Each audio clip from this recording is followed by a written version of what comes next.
Hey guys, how's it going? Good. Hey, this is Jonathan, the flight instructor in Iowa. Hey, how's it going? Hey. Hey, good. Hey, I just was calling in to check in with the previous caller that got called in about the flying. I had to call in and make my comment on a couple things. Definitely can do a test with airplanes, and I'm definitely in for doing that. If anybody comes up with something they want to test, we've got access. We've got the airplanes to do it. I'd love to do something. So if you guys come up with any good tests, let me know. And we can definitely navigate without the GPS. Totally doable, not a problem. Yeah, 100 miles, 200 miles, whatever we need to do. That's crazy. All right, then. Dude, you're rich. You have private jet, I'm sure. Come on, let's do this. But, no, we don't need a big fancy jet. We can do it with a small airplane, and we could. Yeah, the cost wouldn't be hardly anything at all. We can work that out, and I'd be happy to do it. I think it'd be great to get a test out there. I've been thinking about doing it, but I just don't know exactly what to test on. I mean, I see it every day, so it's hard for me to I don't know what people want to see, Where do you stand right now? You still believing in the globe, or do you think? No. I just both myself and my girlfriend are flight instructors, and we teach people to fly. And we were both just in the last 2 days. We both came back from separate flights with students, and we both came back. And we're like, it was a really clear day, and we both said to each other, wow, we can see so much that we should not be able to see. We can see wind farms that are 50 miles away that should be, if we did the math, it should be 500 feet below the horizon from where we were viewing them at. We're not up really high. We're only 1,000 feet off the ground, and we see it all the time. It's obvious, and our instrumentation stays level. So no, it's amazing. It's pretty clear to us. I know. I want to go to Amazon and see if there's a gyro because that's well, that's our gyro that we have in the aircraft. I mean, it's there, it's working. It's just the problem is you can't get any information, and I've tried to track that down as well. I did a bunch of research trying to find how the gyros are made, what the internal component, and you cannot find anything out about them. They're just perfect devices, and that's why they always show you exactly where you're at, but they don't take into account, hey, I should be upside down on the ball, or hey, I'm on sideways, or exactly. Yeah, they have no correction for gravity or anything like that. They're independent. So start here and come back here. And I've gotten calls like crazy from other pilots. They'll call me, and I've talked with lots of other pilots, professional pilots, airline guys that are retired out, and they all admit to it. They all say, yep, they said they've seen the same things, and they said the problem is you're never going to get a current airline guy to admit it because risk of losing their job. Yeah, I'm self-employed. I do my own thing. I'm not afraid to say what I want to say about it, but yeah. So I mean, we all believe it. All my friends that are pilots, they all agree on it. It's not the airline guys that are retired out, and they all admit to it. They all say, yep, they said they've seen the same things, and they said the problem is you're never going to get a current airline. We all believe it. All my friends that are pilots, they all agree on it. The airline guys that are retired out, and they all admit to it. They all say, yep, they said they've seen the same things, and they said the problem is you're never going to get a current airline. We all believe it. All my friends that are pilots, they all agree on it.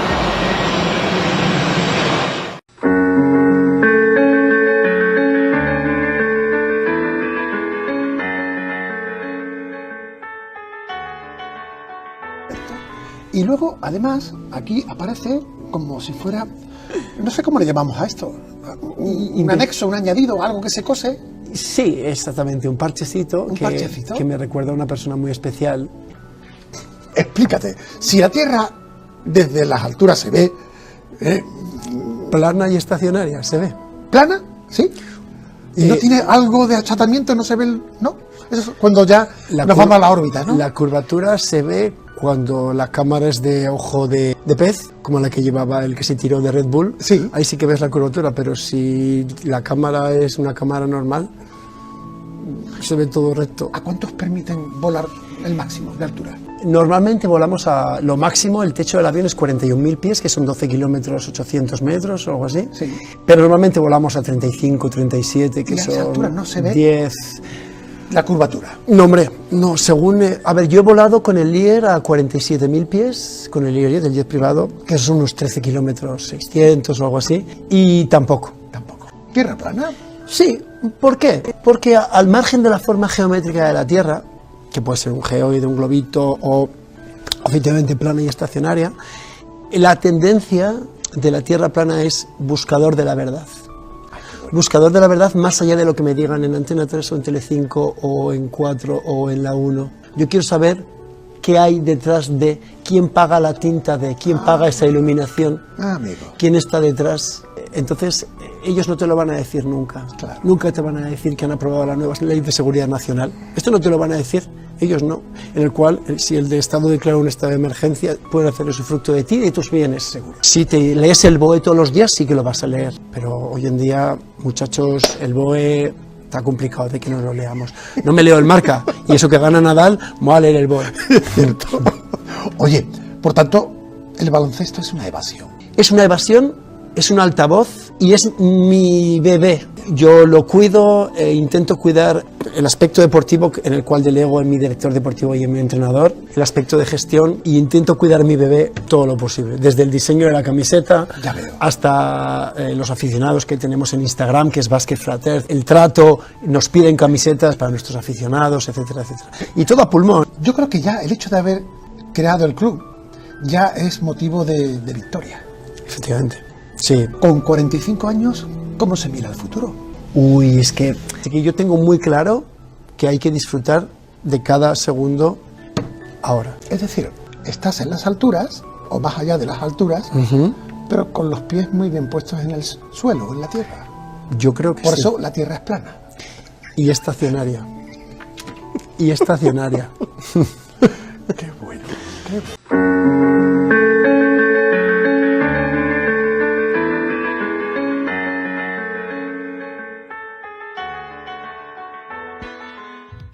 Been a military brat all my life. However, I've been in the industry of aviation for the last 21 years. And I became an FE somewhere around 15 or 16 when I really started looking at conspiracies. I looked into Benghazi because I happen to work on government contracts abroad, overseas. But I've been in aviation for 21 years. Anything from helicopters to aerostats to big birds, little birds, fighter jets, things with engines, no engines, big blades, little blades, compressor blades, which, by the way, that one's not a hoax. Jets do not run only on compressed air.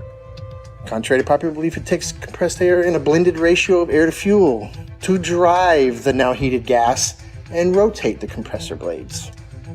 This has been a topic of discussion between FE and, not everything's a hoax. Coriolis effect. With that ties into, obviously with no spin, around the axis points that they say exist at 23.4 conveniently, 66 off the 90 degrees, right? Everything ties into 666 with NASA and all the BS scientists. Our aircraft have things called ADIs, attitude direction indicator, which gives correlation between the aircraft housing or the shell around the gyro itself. The ADI is nothing more than a gyro that will always reference level. I don't care what any pilot says. I don't care what any mechanic tells you. There's a reason that pilots have one book called a Pilot Operating Handbook, and there's every other book, right? From structures to avionics to wiring diagrams to the actual components that make up these systems. That is a standalone system. The ADI does not lie. I don't care how cold it is, how high you are, and some of these guys are pretty damn high. It doesn't matter where you're going. It doesn't matter where you've been. It doesn't matter where you are over the realm itself. As far as ADIs, in every aircraft, it references the level horizon or references sea level always. There's no way that you can convince somebody of sound mind that if you take off from New York and immediately flip upside down, now your housing or your ADI is referencing upside down to you because you're upside down. It's right side up. It cannot deviate off level. It doesn't matter how much fuel you got in your tanks. It doesn't matter if you're a helicopter or an aerostat or a fighter jet. That gauge will always reference level. It has to, because otherwise it would be a poor reference. And if you could manipulate it, why would you even have it in the airplane or your aircraft? But if you go and take off 2 miles away, do a barrel roll, you're now flying upside down. At what point does that gauge show you back right side up? A half a hemisphere away? Is that what we're led to believe? Is that what we're supposed to believe? At what point does it right itself? If you never flipped back over and continue flying level. You see what I'm saying? It's ridiculous. It's ludicrous to think that that thing compensates for curvature in straight and level flight.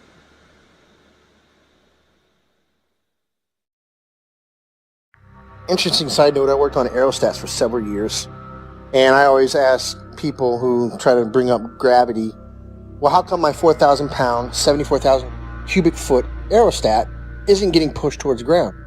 It weighs more than you do, which you believe gravity is pushing you down, right? Because these are some dense ass people.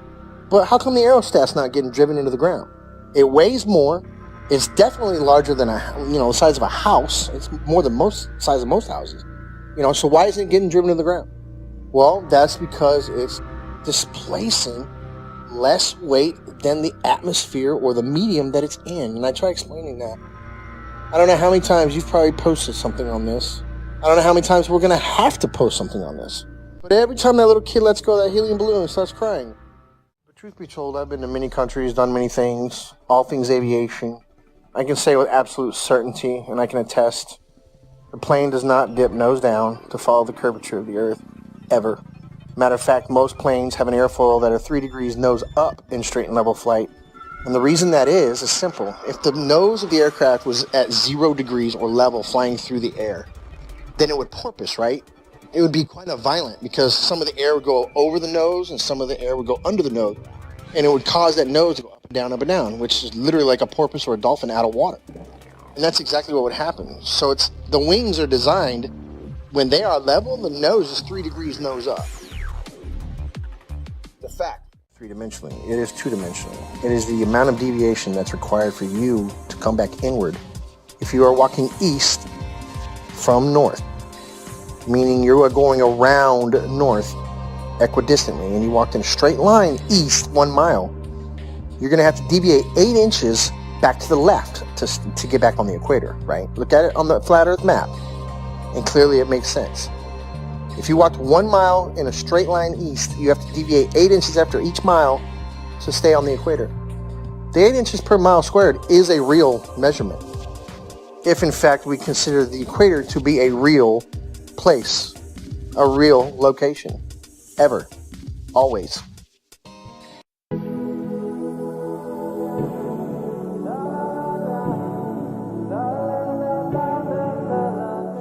Is the Earth flat or spherical? It is flat. The Earth is flat or no? I know it's flat. You know it's flat? How long have you been flying for, you said? Over 30 years. My name is William Andres Lozada. I am a commercial pilot. I make videos for the internet, and this is one of the questions they most ask me on social media. Watch this video until the end to know the opinion of a commercial pilot about the flat Earth theory. Today from beautiful Puerto Buenaventura, a city on the Pacific, I share my thoughts. I always questioned many things in life and always wanted to go beyond. I believe in the saying that goes like this: a lie repeated 1,000 times becomes reality. That's why I decided to hear the opinions and thoughts of millions on people who have interesting theories about flat Earth. Even if you don't believe it, there are millions of people who do. Why is that the famous image of the blue marble has so many modifications in graphic design? Why don't they just take a photograph of the entire Earth from a satellite or something that is in space? Take a photo that shows how it really is. Why do they have to make corrections, graphic designs and CGI? The aircraft I fly can fly up to 25,000 feet altitude. I never saw any curve from up there. Also, as a passenger, I fly at more than 35,000 feet altitude and I don't see any curve either. During the cruising phase I fly straight and level. I never dip down the nose of the aircraft to adjust for the curvature of the Earth. That's it. Okay?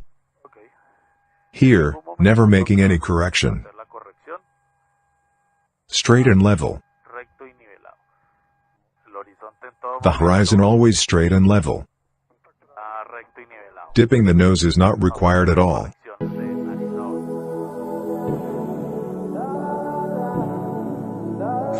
¿La Tierra es plana o esférica?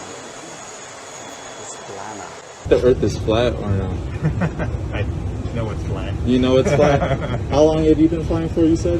Over 30 years. Soy William Andrés Lozada, piloto comercial, hago videos para internet y esta es una de las preguntas que más me hacen en redes sociales. Quédense al final para ver la opinión de un piloto comercial acerca de la teoría de la Tierra plana. Hoy desde el bonito puerto de Buenaventura, una ciudad del Pacífico, he traído un pensamiento y es que siempre me he cuestionado muchas cosas en la vida y siempre he querido ir un poco más allá. Pues yo soy fiel a la frase que una mentira repetida 1000 veces se vuelve una verdad. Por eso he decidido escuchar las voces y pensamientos de millones de personas que tienen teorías interesantes acerca de la Tierra plana. Y aunque ustedes no lo crean, son millones de personas.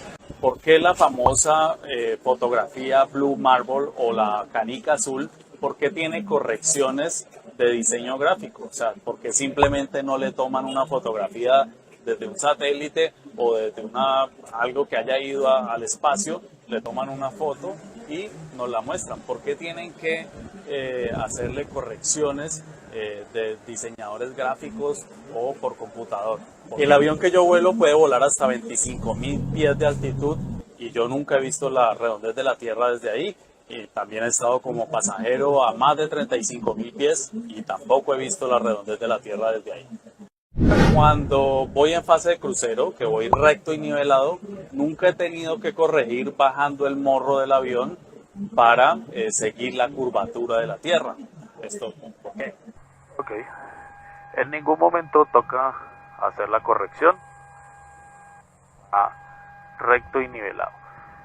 El horizonte en todo momento está recto y nivelado. Así, no toca hacer correcciones de nariz abajo.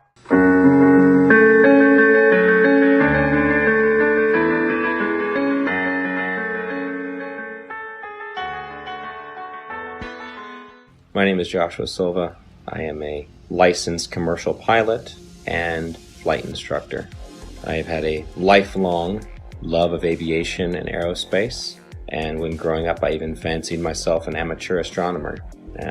I would drag my family and friends, anybody I could, to every air show I could possibly find in Northern California. I was the only kid you knew, or anybody knew, that knew the various components on aircraft, spacecraft by heart. I absolutely loved anything to do with flying or space. But my love of aviation and aerospace never stopped. I continued studying, had an entire library full of aviation books of various military and civilian aircraft, military history, every aviation campaign and theater in almost any war. I studied religiously, and it was just out of pure passion. Later in life, many years later, I decided to become a pilot. As strange as it may sound, it hadn't occurred to me to become a pilot up to that point. I just simply loved aviation and aerospace, but I decided to become a pilot, and I began attending a prestigious flight academy in the Midwest and attending university at the same time, and to gain a degree in aeronautics and aerospace. Shortly thereafter, I began flying twin turboprop aircraft out of Northern California for several nonprofit organizations, and years after that I found myself flight instructing for various small flight schools, both in California and in Arizona, and then on to large academies that trained for the airlines and even some military flights. Shortly thereafter, I began flying regional business jets, and that's when the story of me finding the topic of flat Earth started. Could the Earth actually be flat? I began to see opinions and arguments that seemed logical, but I heard several arguments, which I now know were most likely disinformation, easily disprovable in the aviation world, but there were some that stuck with me. And so, myself being the way I am, I ran quickly, metaphorically, to my old textbook, and I opened my old textbooks, found them, unpacked them, cracked them all open, and even downloaded brand new copies in PDF form offline of all these books to make sure that nothing had been changed. I thought for certain that I knew exactly what compensation pilots are trained while flying to compensate for the spin or the rotation of the Earth, for instance. As far as falling around a globe, that I assumed in my mind would be an aircraft's angle of attack. But upon more study, I found that not to be true. The angle of attack being the angle between the aircraft's flight path and the relative wind, which is something that pilots are very familiar with, and it's the idea that an aircraft has to be slightly pitched up, essentially to stay airborne, or a surface of that aircraft has to be pitched slightly to create a difference in air pressure to hold the aircraft aloft. And that is assumed, or was assumed at that time by myself and other pilots, to be the compensation one would make for falling around a globe while flying, period. But upon further research, I found that this was not the case, and it was not even mentioned anywhere. This compensation was not mentioned anywhere I could find in any resource that I had gone to flight school with. And they were extensive. There were many, many books, especially as one progressed towards the commercial flying side, especially elective courses, especially if you're going to university as I was studying aerospace, that you would assume, and I had assumed, that this was calculated for.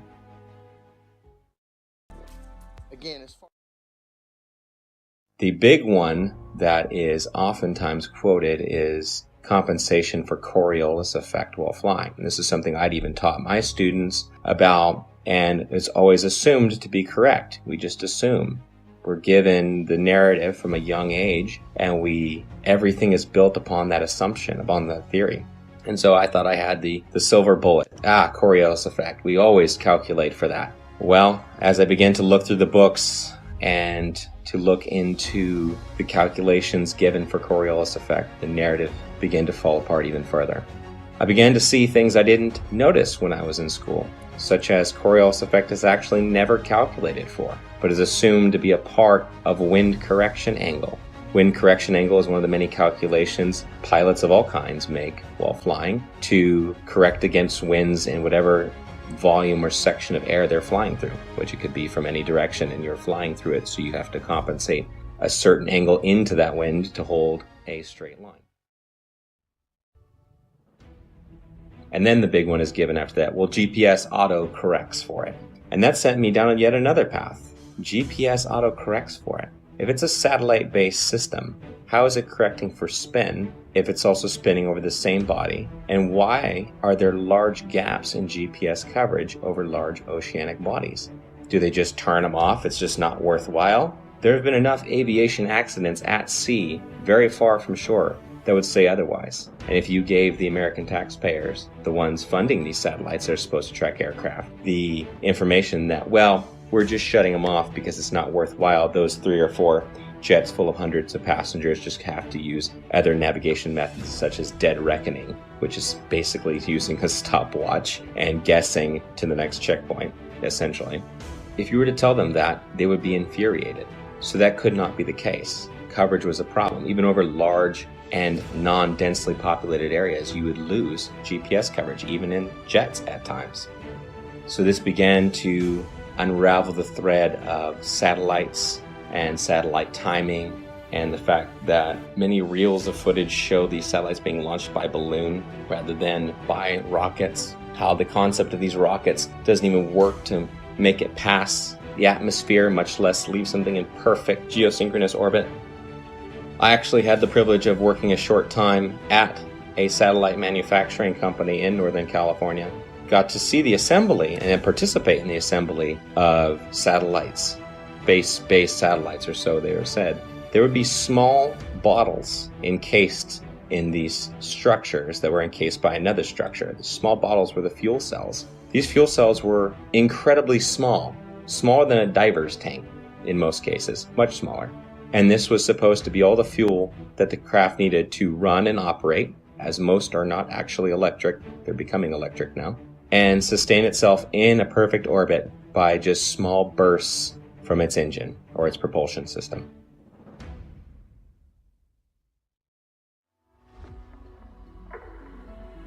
The narrative began to fall apart. I would continue studying and finding that what I fear to be true is reality. That we have been lied to about just about everything.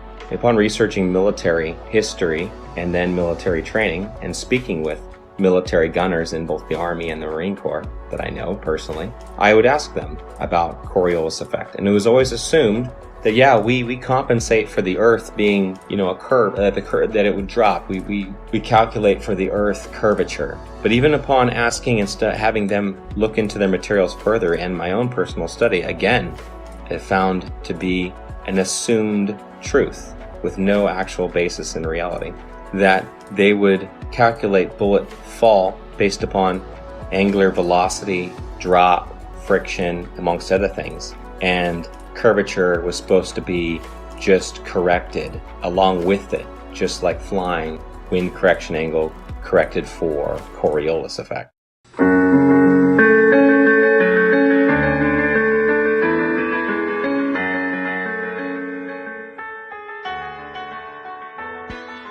Pregunta controversial. Hay un debate ahora en YouTube especialmente, en el que las personas se cuestionan que si la curvatura de la Tierra es observable o no es observable.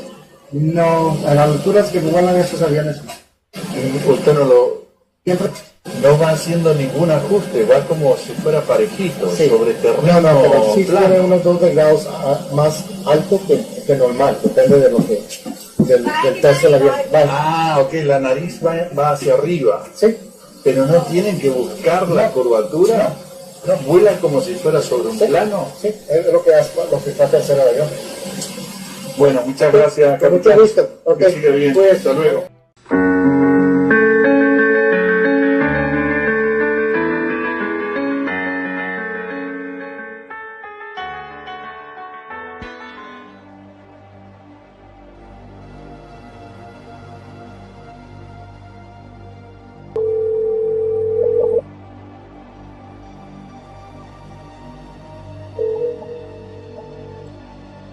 Good afternoon. Hey John, how are you? Pretty good, sir. How's everything there? Everything's good, can't complain. It's kind of windy out. Looks like it's going to rain. But anyhow, I've been hit with these, questions regarding the flat Earth. People trying to get information out of me, and I'm not too familiar with the subject. Can you help me out? Yes, sir. Copy that. I'll give you a couple of relatively quick examples that you can also research and elaborate as well. Number one, I'm a pilot, and when I used to fly out of Long Island towards Nantucket, bottom line here is they're going to give you some type of formula for every 100 miles. They're going to give you some type of XYZ per kilometer squared. Keep it very, very simple. Every 100 miles would be approximately 1 mile. 1 mile is 5,280 feet. The actual number is 6666, which is of Luciferian origin, which really reveals who's behind all the conspiracy and cover-ups, for everything. But the bottom line here is a very simple formula is for every 100 miles, you have 5,280 feet, which is 1 mile of curvature. So 100 miles equals 1 mile of curvature. Now, if I'm going, let's say, hypothetically, from Long Island to Nantucket, that's about a buck and a half. It's about 150 miles. So it should be 1.5 miles. So let's just take a mile. So with aviation, you fly at certain altitudes, whether you're flying in a easterly, a northeasterly, to a southwesterly direction. So hypothetically, I'm flying easterly at hypothetically about 4,000 feet, which is an even number. If you add 5,000 feet of curvature, that would be around 9,480 feet, which does not exist. So the bottom line is pilots know every 100 miles that you travel, you would be dipping the nose down to compensate for 1 mile, which is 5,280 feet of curvature. So there's the proof right there that there's something very fishy with this globe Earth situation, because scientifically it doesn't matter. Also, there's a semi-classified naval communications device. When ships are communicating ship to ship on the ocean, U.S. Navy, semi-classified laser communication NAVCOM device, which also does data as well. So if they're communicating with ships 70 miles, 100 miles or more, like I said, every 100 miles is a mile of curvature. So it wouldn't work because lasers operate line of sight. They operate in a straight line. There's no curvature to the laser. So the bottom line here is the naval NAVCOM classified, semi-classified system that they use to communicate ship to ship, that operates on a laser, and if there was curvature, anything over, like I said, 100 miles is 5,280 feet of curvature, and the ship's diameter is nowhere near that, which you know. So there's another example, the naval NAVCOM communication device. Also, there's a woman, female KLH pilot, KLH Dutch commercial airlines. She got fired from her job a while back for questioning this issue. Now, they didn't throw around the company, but they gave her like a desk job, so this way they kind of keep her around and quiet so they can control. But she's a very sane and rational woman. If they ask her, what happened, and she starts talking, it's going to raise serious questions. So we got the KLH pilot, we got the laser NAVCOM, U.S. Navy. We've got my personal experience flying from Long Island to Bangkok. That should be at least 5,280 feet of curvature, added to the 4,000 altitude average while heading easterly. So there's something very wrong there. The numbers don't work. The Globers, definitely scientifically, we're looking at flat earthers have some very, very, very valid points according to those three examples. Thank you. You got it, brother. Anything else? No, that about answers my question. Quite a lot to take in. I've taken some notes. Thank you. Thank you again. You're welcome, sir. Any questions? I'll be here for a while. Contact me anytime. All right. God bless. All the best. God bless.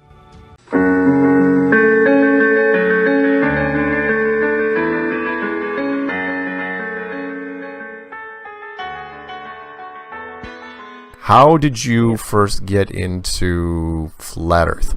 How did you first start looking into it? Yeah, well, actually, I was just since 2003. I was looking into the business because my son, he's now 13. He got very ill from the. He had a how do you call that? Brain.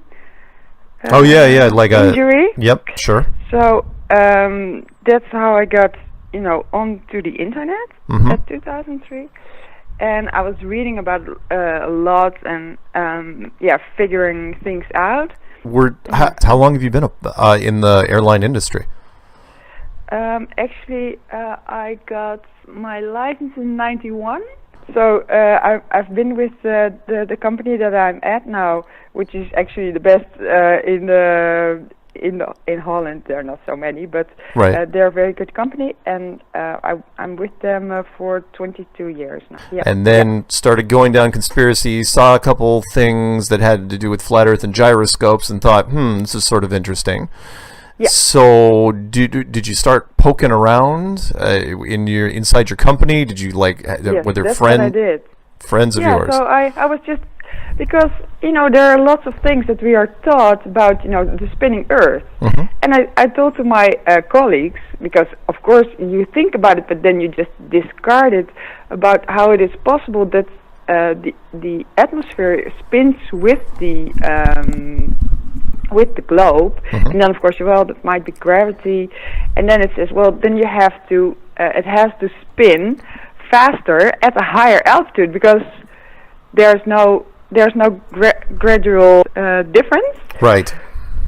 So I thought, that's kind of strange, and also the speed at which the Earth should spin around the equator. I thought, that's almost the speed of sound, so that's kind of strange. And then also when you fly, let's say from Johannesburg to Amsterdam, we don't have to account for the difference, and also not because it spins then at a different rate, and it doesn't also, we don't also have to account for the difference in altitude that it spins. So I thought, this is so strange. And now, actually, I told the other day to a stewardess, because she has an open mind, and now I have to work on the ground. I said, actually, I'm a little bit ashamed of, believing all this shit. And I should have, questioned before, because my IQ isn't actually good enough to, question how does a gyroscope work actually, because it does not, measure the gravity. Everybody in the flat Earth community has had to relearn a lot of scientific premises just so we could catch up and then tear it down.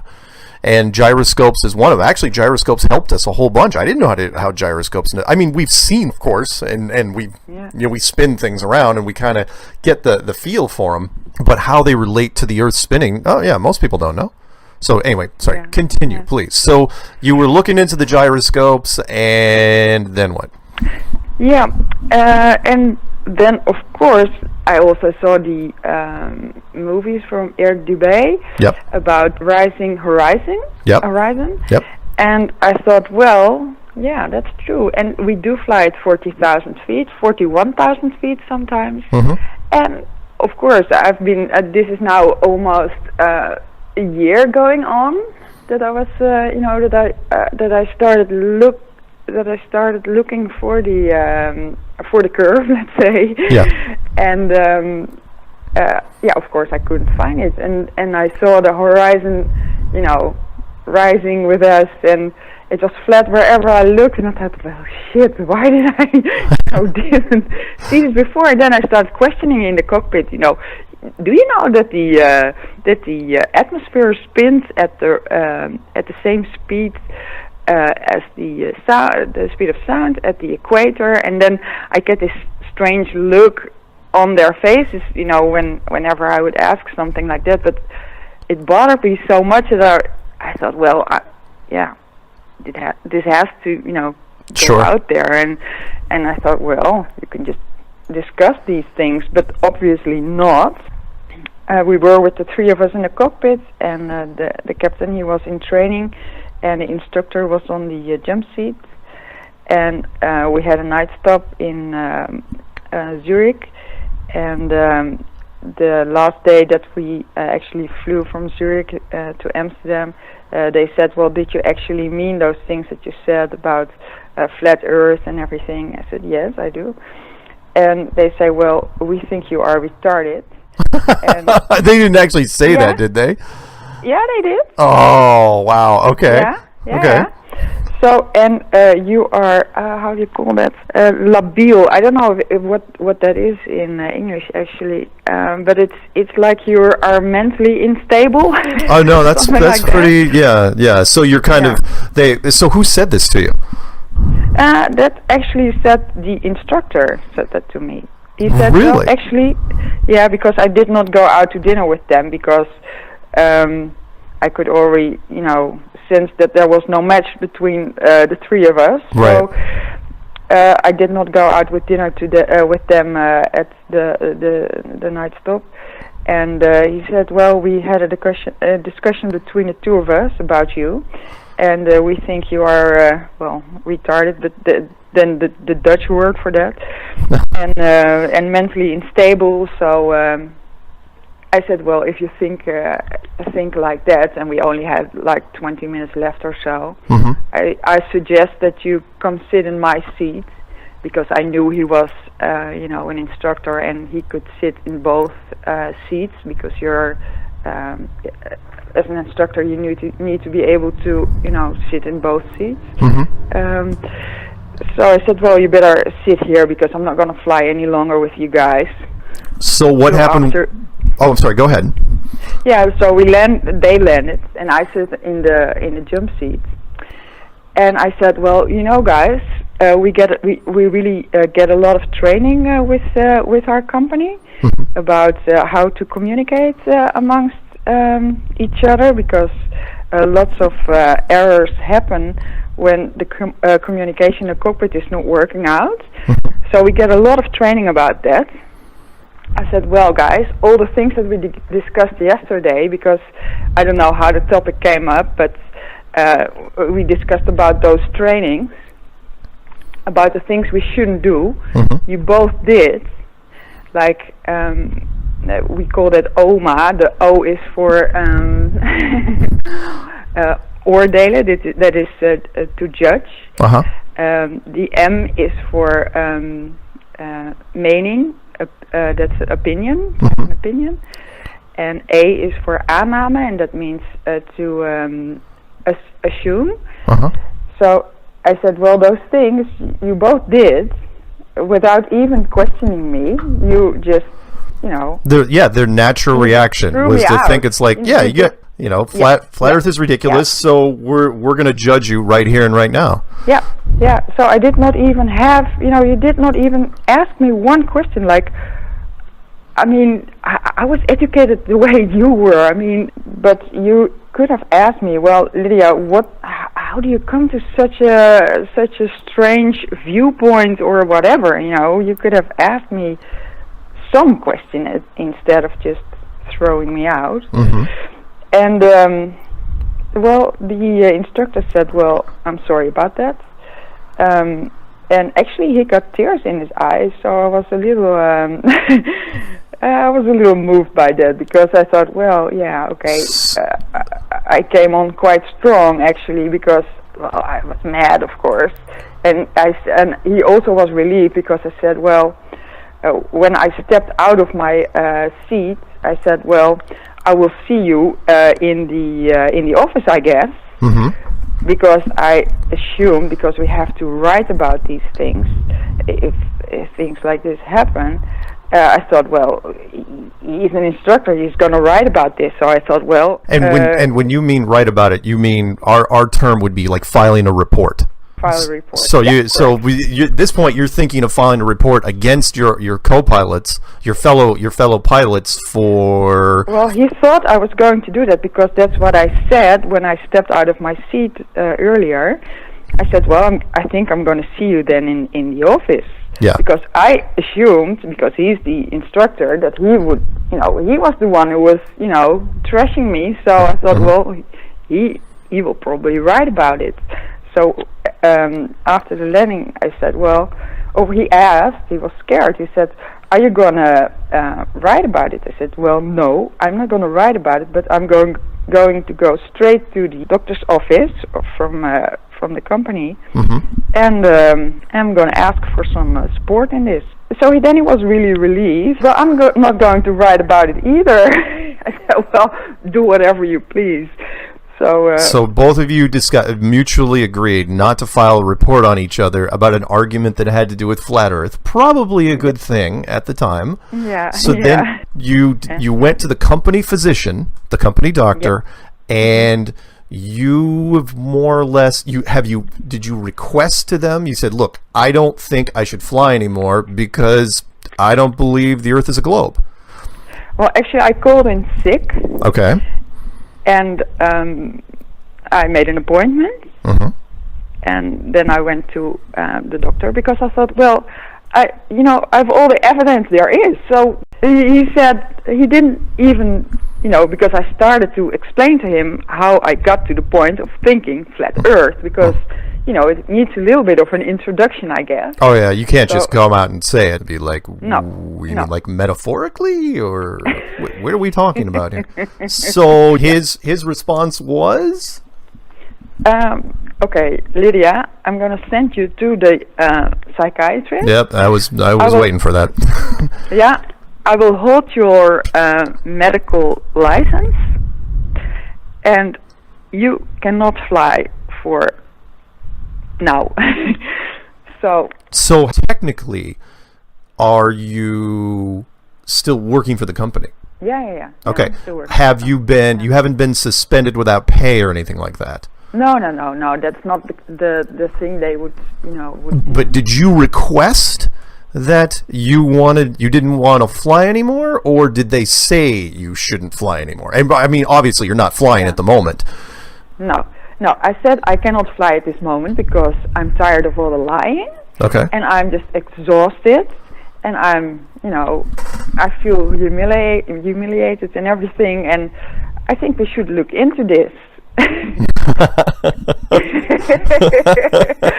I mean, when was this? When was all in this? But they just They just don't. They're not open-minded. Oh, hey, look, pilots are. It's a tough. I mean, I've talked to a handful of pilots already, but this is got to be one of my favorite stories because, well, and sorry, I got to back up a little bit. When did this happen?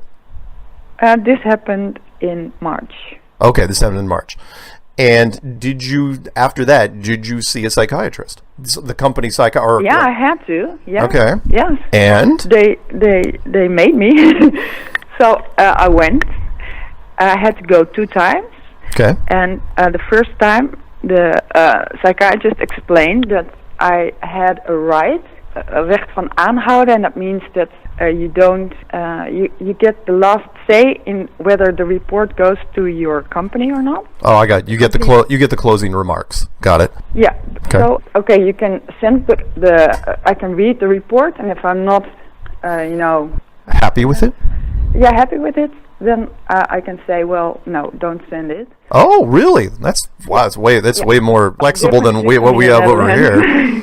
Seriously, a psychiatrist could literally put you in a jacket and lock you in a room, and you wouldn't have much of an opinion. Yeah. But anyway, so go ahead.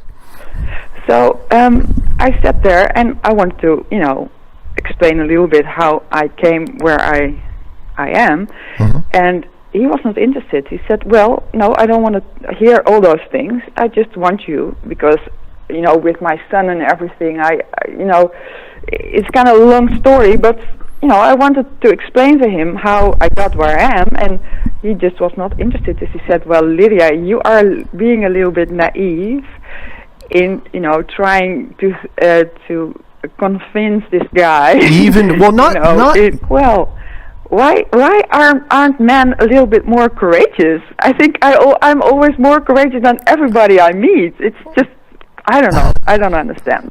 Maybe I'm not that, I just moved to a real nice house and everything, and I thought, well, I might have to say goodbye to this within a year because I don't know what's going to happen. Sure. But okay, I'm fine with that. I mean, who cares? You are a brave person, Lydia. There's a lot of people that wouldn't have. But at the same time, you're in a unique position because pilots, they deal with that perspective all the time. Most pilots don't know what to do with the information even when they get it because of their conditioning. So yeah, when you're in the cockpit at 40,000 feet, you see a flat horizon, and you see it every single day you fly. But there's this weird conflict that happens. It's like, well, it's a globe because I'm told it's a globe, but I only see flat. So you know what? I'm just going to land the plane and try to live my life as quickly as possible. Yeah, that's correct. Yeah. Yeah. So you went to the psychiatrist a couple times. Did you like the report he wrote, or did you not? Well, the second time that I went, he said, well, Lydia, you don't even have to start talking because I'm not interested. I think you know where this is going. I said, well, yeah. He said, well, I will. I think it's called delusional or something like that in English. We have another name for that in Dutch. So I said, well, okay. I said, you didn't even have a glance at anything I'm here for, and nope. He said, well, nope. I am aware of conspiracy theories, he said. And he said that chuckling, so he was laughing. And I thought, okay, well, whatever. So I was actually pissed. And I went home. And while I was in the train, because it was a train ride of about 2 hours, I thought, you know what, I'm not gonna even wait for the report, because what's going to be in there? Nothing that I need to know. Right. So I emailed him right away when I got home. I said, well, dear Mr. Huppel de Pup, I don't need your report. Don't even bother writing it, because I'm gonna, You're gonna veto it, basically. So then what? So you go back to work? So at that point? No, because they have my medical license, on hold or whatever. So technically, you're on medical. We call it medical leave.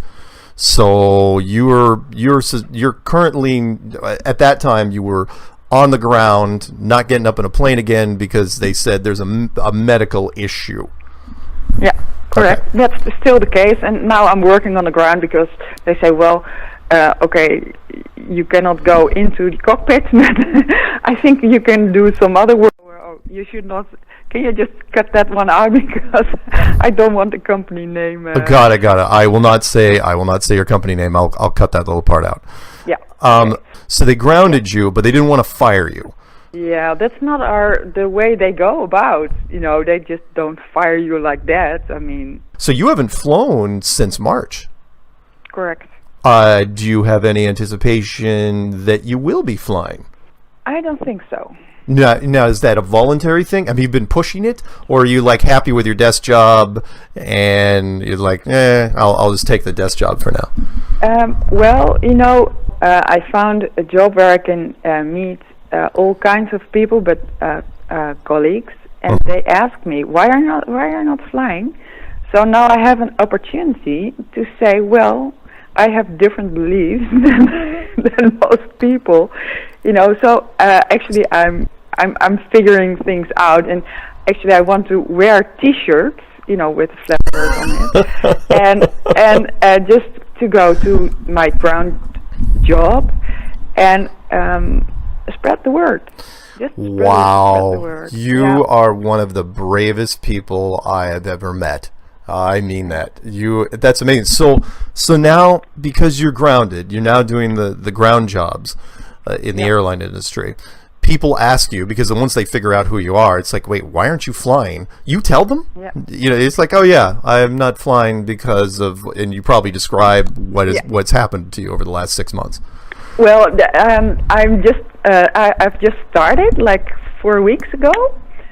And I only have to come in 2 times a week because I work 50%, so I don't have to go there very often. Yeah. So I just wanted to meet my colleagues there, and you know, get to know them. But I just started. So the last time I was there, I said that I believed that, and then the moon landings were fake. And actually, there are 2 other pilots also, which have some issue why they have to work on the ground because there's something medical, and they laughed at me. Oh, I can imagine they would laugh at you. Yeah. Well, I've got to ask you some pointed questions here. Like, one, if all of a sudden they came back and they were desperate and they needed a pilot, would you jump back in, or is this something that's like, yeah, you know what, it doesn't really mean much to me anymore? No, it actually didn't mean a lot to me anymore already for a couple of years, and that had to do with also the fact that I'm a woman in a man's world, and got it. Yeah, sometimes you just think, well, I'm really open-minded. I mean, that's why I, you know, got into this in the first place. But also, when you are working with people who are totally not, there is hardly any connection, right? And I miss that. So I actually have more fun with the stewardesses when we are somewhere than with my colleagues in the cockpit. So nice. Yeah, so I don't really miss it. The other day it was really windy. I thought, well, now I miss it because then you can, you know, practice your skills a little bit and do some real flying, and that's the part that I miss. But the whole life around it, I don't miss. No. So I wait a minute. So do pilots secretly like bad weather, or is this just you? Because wind scares the hell out of people. Just so you know. I know.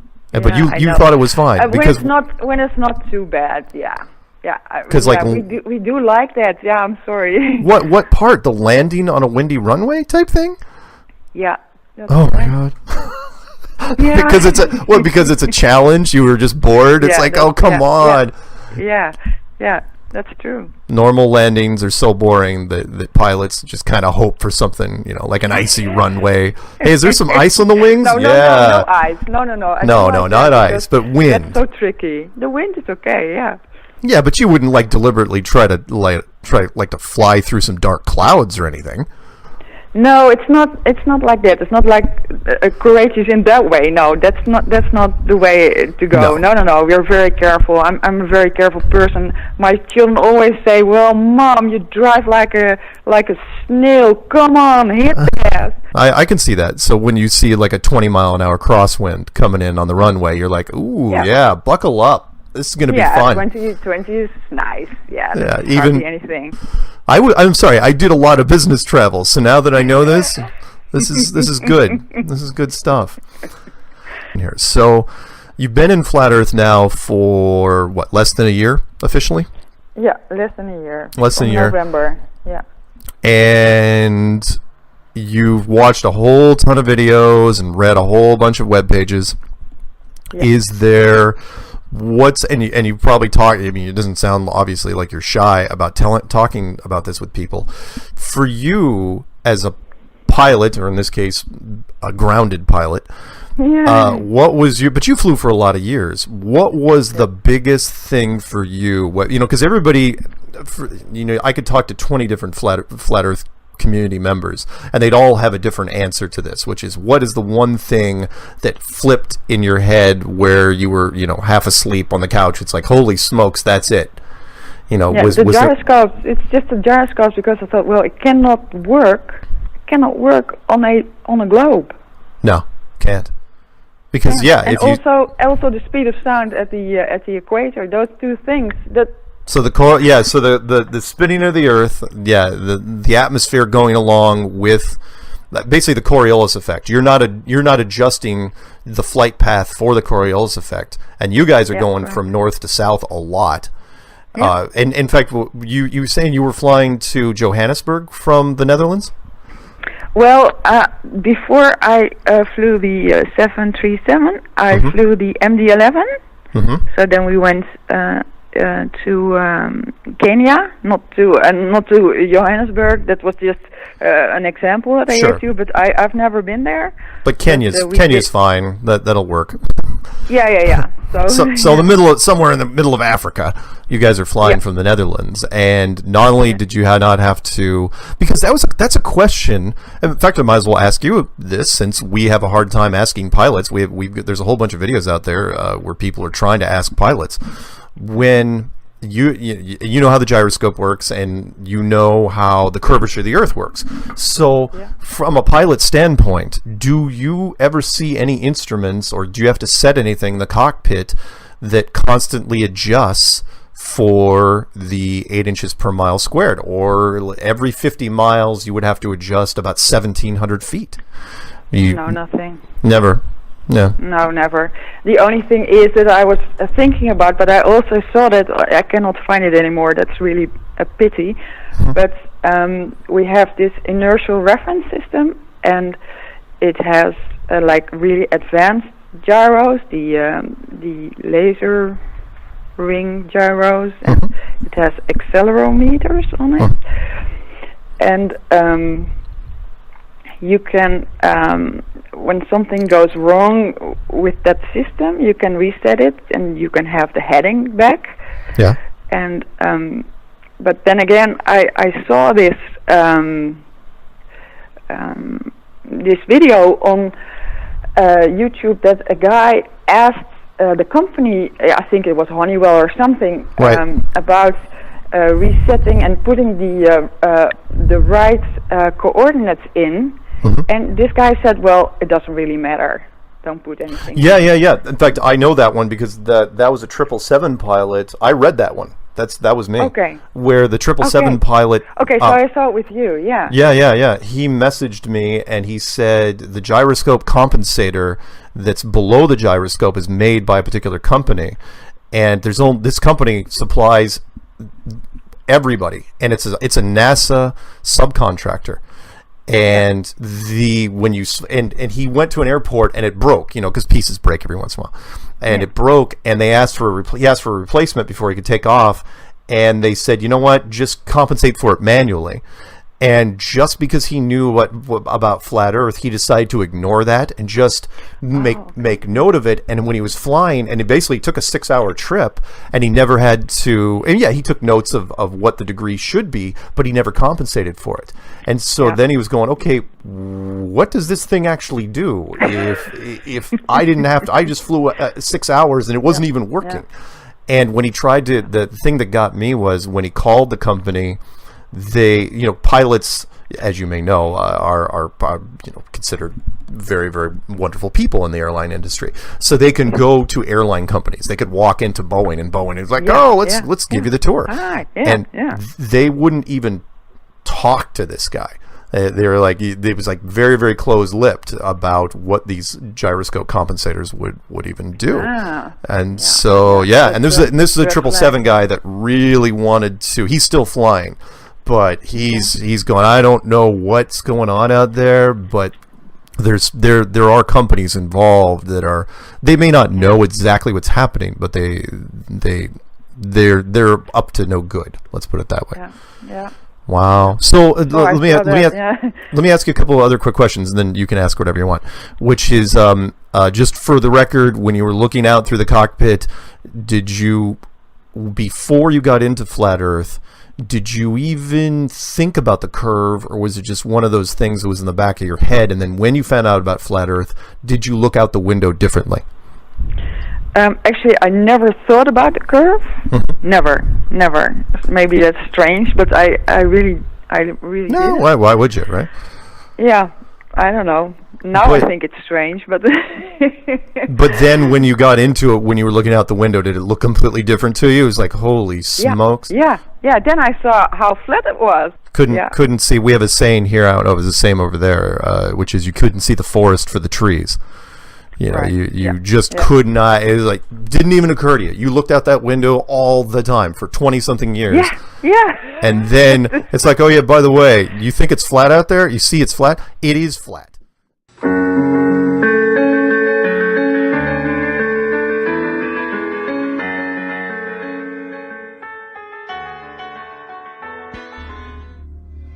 Hola, mi nombre es Héctor Requena. Soy terraplanista desde el 2016. Este tema lo descubrí accidentalmente, me agradó mucho y desde ahí lo empecé a investigar. Desde ahí me di cuenta de lo que está pasando en el mundo.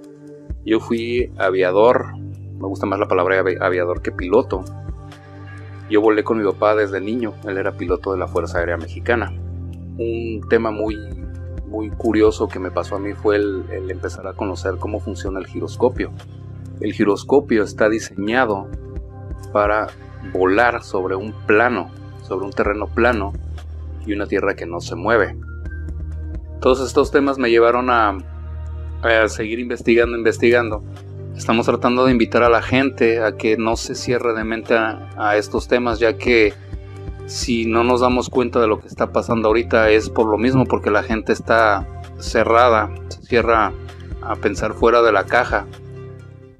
Yo invito a la gente a que por lo menos sea un poco más abierta de mente hacia estos temas, porque la verdad es que esto está muy fuerte, se vienen tiempos muy difíciles ahorita y debemos de estar conscientes de que el sistema nos está manipulando de una manera muy grande.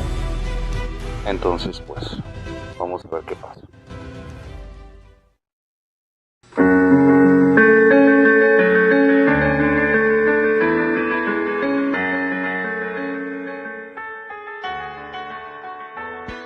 I woke up to the truth of the flat earth, shape of the earth, as an engineer and a pilot.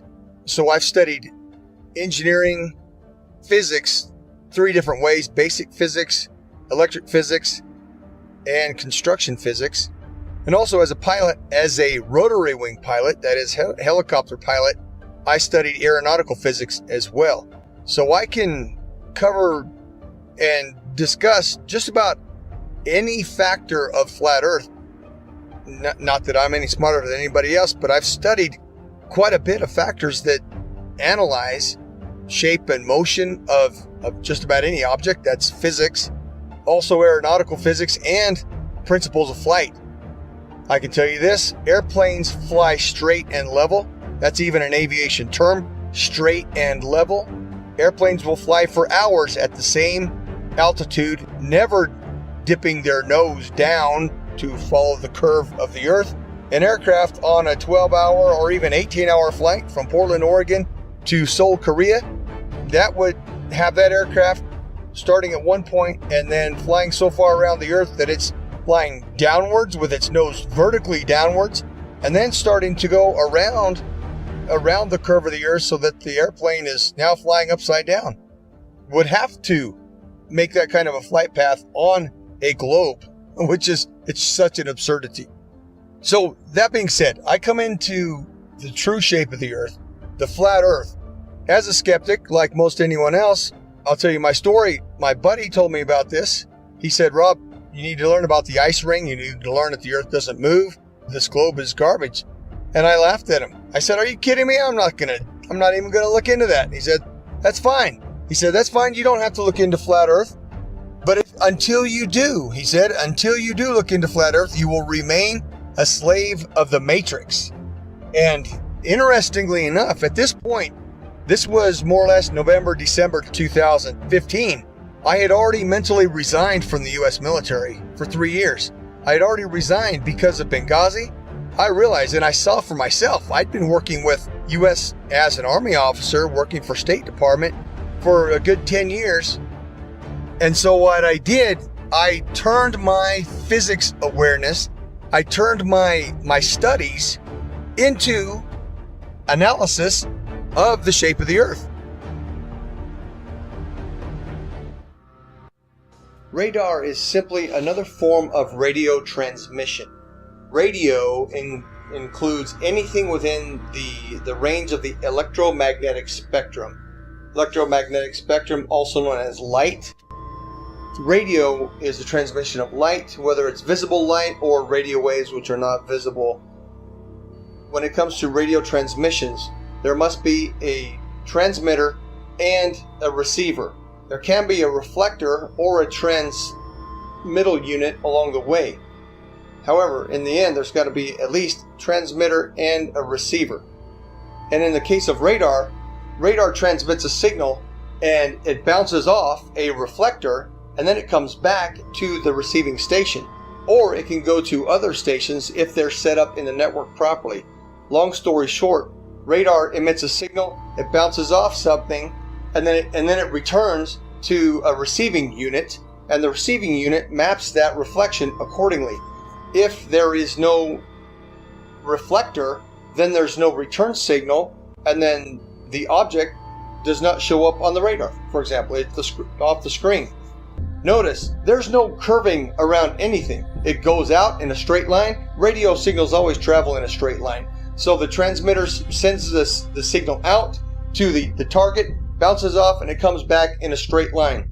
Radar cannot travel over the curve, and hence radar is dependent on line of sight, direct beam from the transmission to the target. It reflects and it comes straight back. There is no curving around anything, thus is radar. The fact proven from multiple points that there is no Coriolis to the motion of the Earth.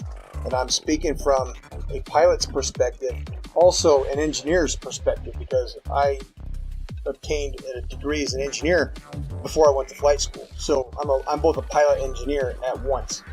So, number one, there is no rotation of the Earth, proven by the fact that a helicopter pilot can hover the aircraft indefinitely, motionless, above a single point of the Earth.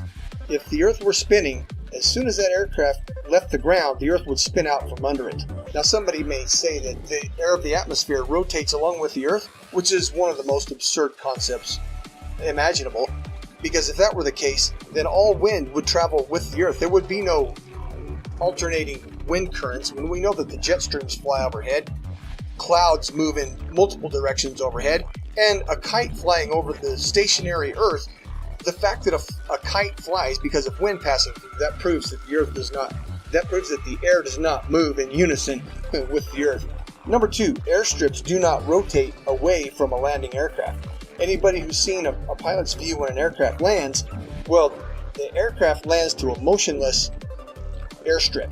If the Earth were rotating, the pilot would have to turn to the angle at which the airstrip is rotating away and land at the speed of the airstrip, which is absurd, simply absurd. Airstrips do not rotate away from the aircraft, and on an east to west landing strip, if the aircraft is landing to the west, the airstrips do not land moving towards the airplane. That's insanity. Okay, simply stated. I've done many of them personally. I've flown more than 1,070 hours in both helicopters and airplanes. And I will tell you factually that aircraft meet their checkpoints, they take off, they meet their checkpoints, and they land exactly as planned on a flat stationary map.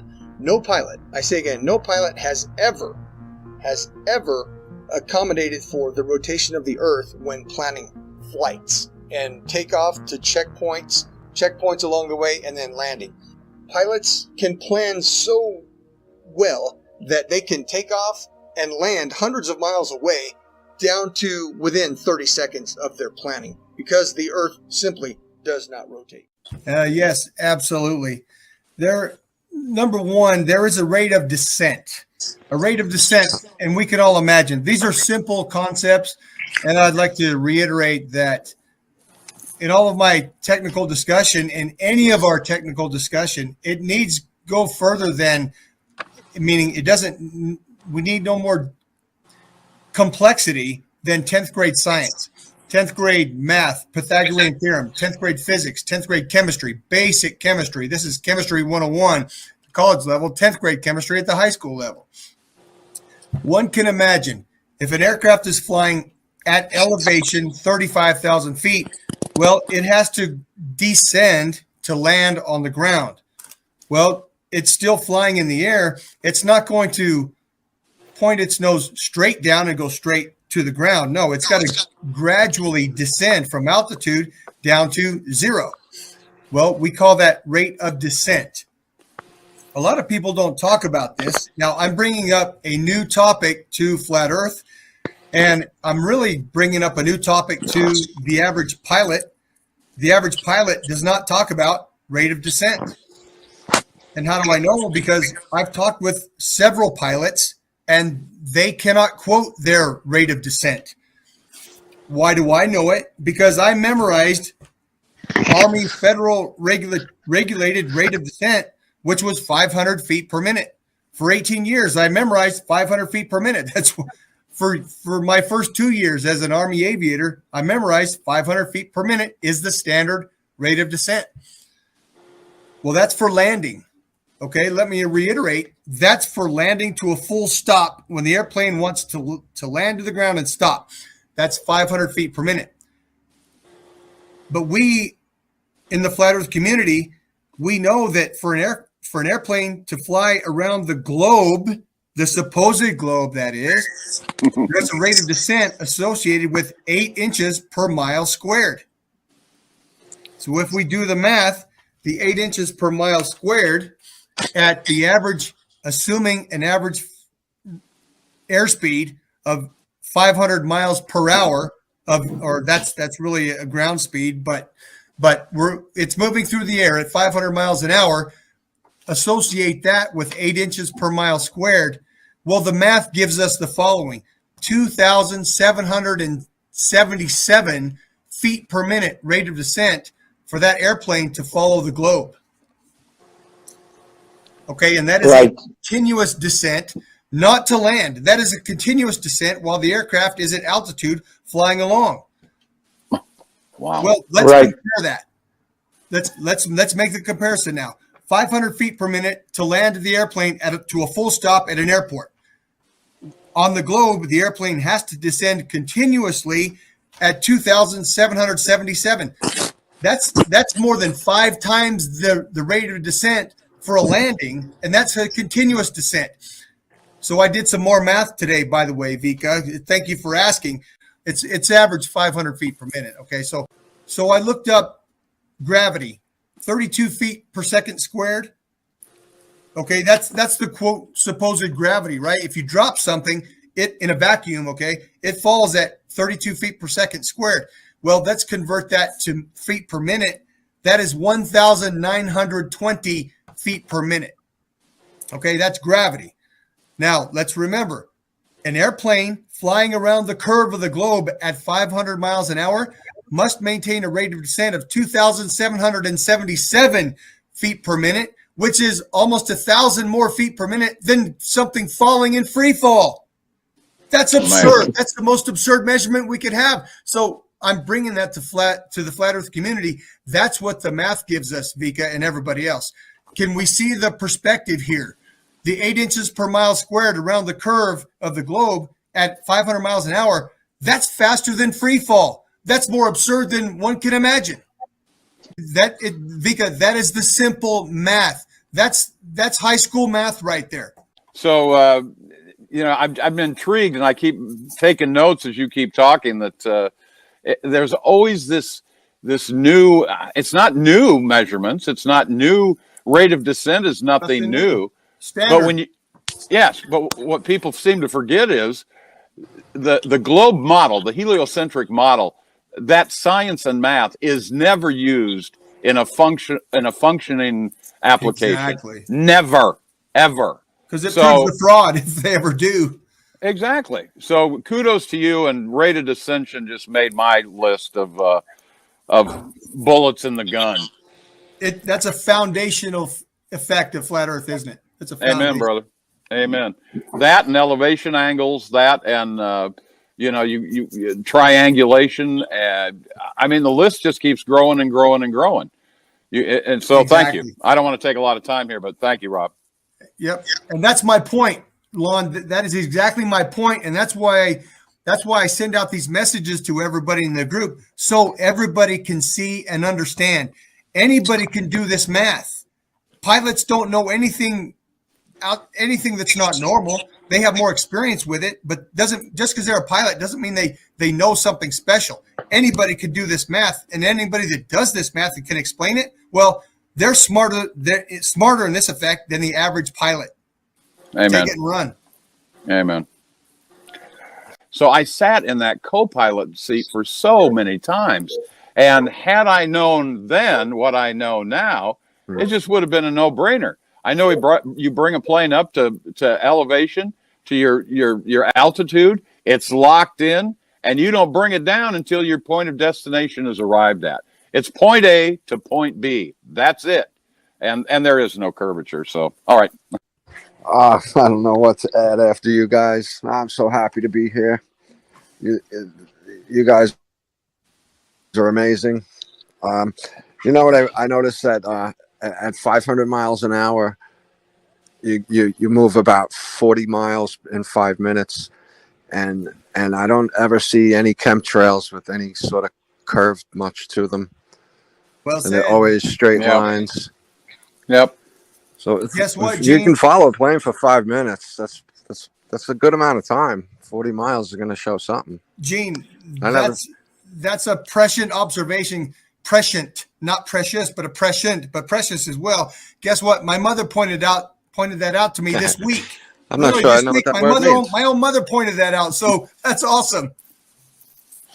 I have a couple. The first comment by FE Patriots: at a speed of 500 miles per hour, the plane would fly at just over 8 miles per minute. Therefore, the rate of descent in the first minute from the starting position is just under 50 feet and then increases exponentially. Yeah. 31 miles at the end of the 500 miles of its flight from the starting position. So that averages about 2,800 feet of descent per minute. Wow. There you go. That's exactly my calculation. 2,777 around the globe. Exactly. FE Patriot's pretty good. He's really good. That's all fictitious. Thank you for joining us too, FE. Fictitious. Yep. It's a dreamland. The globe is from fairyland. Dreamland. It's non sequitur. Voila, non sequitur. Yes. And the fact that at no educational level, at zero educational level, is anyone ever taught the Earth curvature equation. You don't get it in preschool. You don't get it in elementary school. You don't get it in middle school. You don't get it in junior high school, university, undergraduate work, postgraduate work, doctoral work. You don't get it. Talk about it. Because it doesn't exist.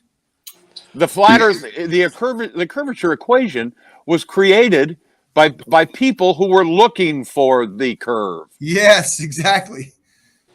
But you know what equation they gave us that makes zero sense is E equals MC squared, and you can't apply it. Yeah. You can't apply that to anything in real life. That's to support their myth of the nuclear bombs. That's all that was. Yeah, and gravity. Hocus pocus to cover hocus pocus. That's their magic fairy dust.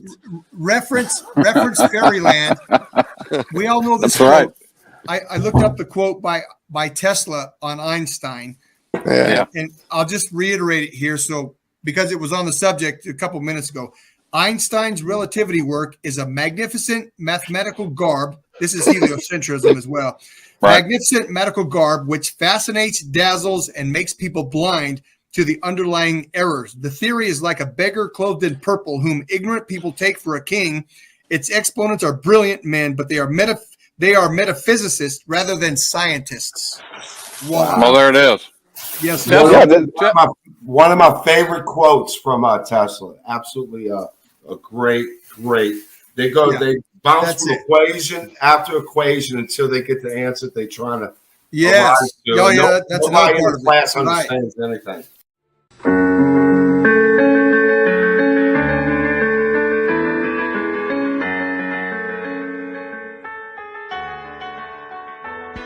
With Mike, and Mike's call sign is Cujo, and Mike is an F-16 fighter pilot, retired, and he flew F-16s for many years, and he is the guy that Ben initially made the video about a while back, and he has decided that he wanted to go public and come out, visual, because, well, I'll let him tell that story here in a little bit.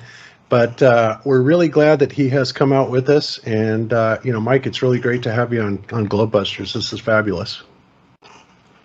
Well, geez, I really appreciate it. You guys are have been my television for the last number of years. And it's like I'm talking to celebrities. So if I'm a little nervous like a little girl, don't make fun of me.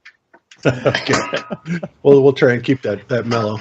So, obviously, you've already, you've been in it for a while. You figured it out a few years ago, and you decided recently that you wanted to go public. Because you were kind of encouraging doctors, to speak out about what they know about the current pandemic, and you decided that who were you to advise them to do that if you weren't going to take steps in the same direction? Can you tell us a little bit about that? Yeah.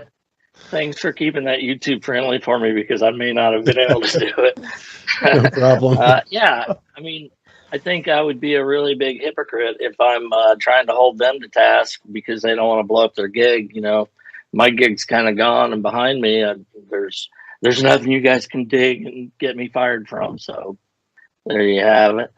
But yeah, it's that's part of what's held me back was that my wife's a professional with the military as well. She's done almost 40 years and is retiring soon. So I wanted to start talking about this because there's just too many lies in the world now. It just seems like everything is deceit, and it gets overwhelming. And one of the biggest things that have been holding me back, I was talking about all the brotherhood and that from my squadron days in the past. One of the main things that you worry about as a fighter pilot is not dying or anything else. It's looking bad in front of your buds, or getting one of them killed because you didn't do something that you were supposed to do, or there's a lot of I don't know, I can't think of the word now, but you understand what I mean. It's you take that very seriously, and they're like family. You take it exactly right. And I don't want any of those guys to look at me and say, "Geez, what happened to Cujo?" But I will tell you that those guys, to the man, were the smartest people I've ever known, and all they have to do is go down the road that I went down, and they're going to be sitting on this side of the screen as well, because it's obvious. But the reason you don't ever look into it when when you're in the moment is because you just figure the earth is just vast, you don't see curvature because it's huge, right? So you don't ever think to question it. I remember, I don't know, it was probably 2015. I don't know when the first basketball player or some sports figure came out and said, "Oh, the earth is flat." And I'm like, "Oh my God." Well, I had a little bit of time. I'm like, what's that? So I start to do a little research, right? And I go, and guess what comes up? Flat Earth Society on the top thing. I read that. I go, "Oh, I'm freaking moron, these basketball players." Right? So about a year later, one of my daughters actually said, "Dad, have you looked into Flat Earth at all?" And I'm like, "Come on. No." And she's like, "Oh, there's some pretty compelling stuff. I think you might be interested." And again, I had some time.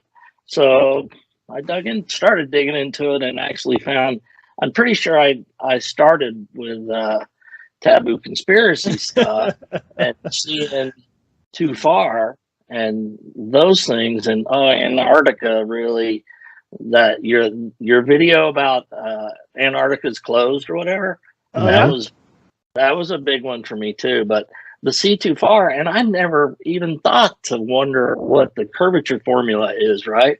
8 inches per mile squared, that ain't vast, man. The distances that we were working would have made a huge difference in my visual and radar presentations on a day-to-day basis. I know that it would have. And, I just can't hop back 20 years and put it to the test. I wish I knew then what I know now. And actually, some of my goals about this is hoping that some young fighter pilot will go, "Oh, I'm going to check out what that old bastard says," and go out and do what I'm going to describe to you guys in a minute to put it to the test. I hope it happens, but yeah. Well, you guys aren't going to look at this. They're going to Google it and look at Flat Earth Society. Exactly, and that's exactly it. We've said that so many times to people, that the Flat Earth Society is the first line that the alphabet agencies have put out there to draw people to them, and of course, then they tell them a story that's utterly absurd. And then the reaction is that people say, "This is crazy." They walk away from it. They do exactly what you did. So when they got you to go to the Flat Earth Society and you walked away shaking your head going, "These people are nuts," I mean, they did their job, right? So it's cool that your daughter suggested that to you. And it also tells me that, you think a lot about what your daughter thinks. You obviously have a lot of confidence in your daughter. And, I tell you what, man, just to put this out there, I've been so very blessed with all of my children that haven't been into drugs or any of the crap that a lot of people have to deal with. And my youngest now is like 32 or 33. You never keep that stuff straight, right?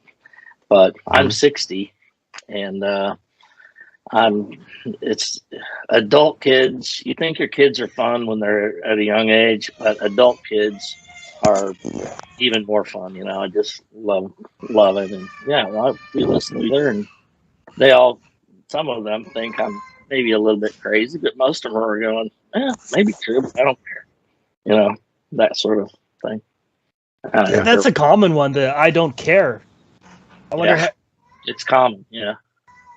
I don't understand it, because for me it's like it means everything. I mean, we've been lied to since we were born. To me, it's not "I don't care." That's like one of those things that we got to tell everybody. I think there's an element of laziness in that statement, right? I don't care because I'm not going to go digging and looking into that. I'll listen to you and laugh, kind of thing. But, my wife is buying into it, and she's been in places. I mean, I am definitely not a whistleblower, because I don't have any more information about this than you do. No fighter pilot does, except maybe the ones that some of my buds that made very high rank, and I'll leave them have a nameless, security clearance for it. Yes. That maybe know some. And there are people in those positions that that have that security clearance, because obviously there are people that must know. They have to know. Yeah. The whole space thing, and I don't know. Those are the things that make it hard for me, you know, Yeah, because I understand. it's obvious that we see too far, and the 8 inches per mile squared thing is crazy. You want me to get into the radar stuff now? And the reason I got into it, or you got some other questions? Yeah, in a minute, I want to cover a couple other things really quick first, then we'll let you kind of go through Before I that. put everybody to sleep. No, not at all. There's a lot of there's a lot of areas. I have to say that Mike showed us his me room. Is that what you called it? Your me room? I love me room. Every fighter pilot has one. So that gives me credibility amongst fighter pilots right there. They know I'm not lying. I really am one because I got a me room. Yeah, and as you can see behind him there, he's got the F-16 things on the wall, and all around him. He showed us earlier all of his, medals and awards and training and squadron information and aircraft. I mean, everything. Wow, what a career you've had! It's absolutely amazing. Would you mind covering I some would of have that? paid them. Would you mind covering some of your education and training? Yeah. Well, in college, I got really lucky. I always knew I wanted to be some sort of, I thought I wanted to be a civilian, kind of like a corporate pilot or something like that. I wanted to fly. I've been flying since I got my license on my 16th birthday. So I've been flying for literally as long as I could have. I was blessed with that and at a young age, but, ROTC in college, there's a 2-year program and a 4-year program. I had longer hair back then. I almost said back in the day, but I didn't say it. That would be. I'm watching you. Anyway, 2-year program, 4-year program, and I'm like, I'll take the 2-year program. Why would you do 4 if you can get it done in 2? Well, I was talking to my advisor one day, and he goes, it was like in the end of the first semester. What do you want to do, kind of thing? Well, I need to get in the Air Force and get hours so I can be a pilot, right? So he goes, why aren't you enrolled in that? I'm like, 2-year program. No, you're not going to get a slot unless you get over there and beg to let you in the second semester. So I got in late, and miraculously I got a pilot slot, which, there were only,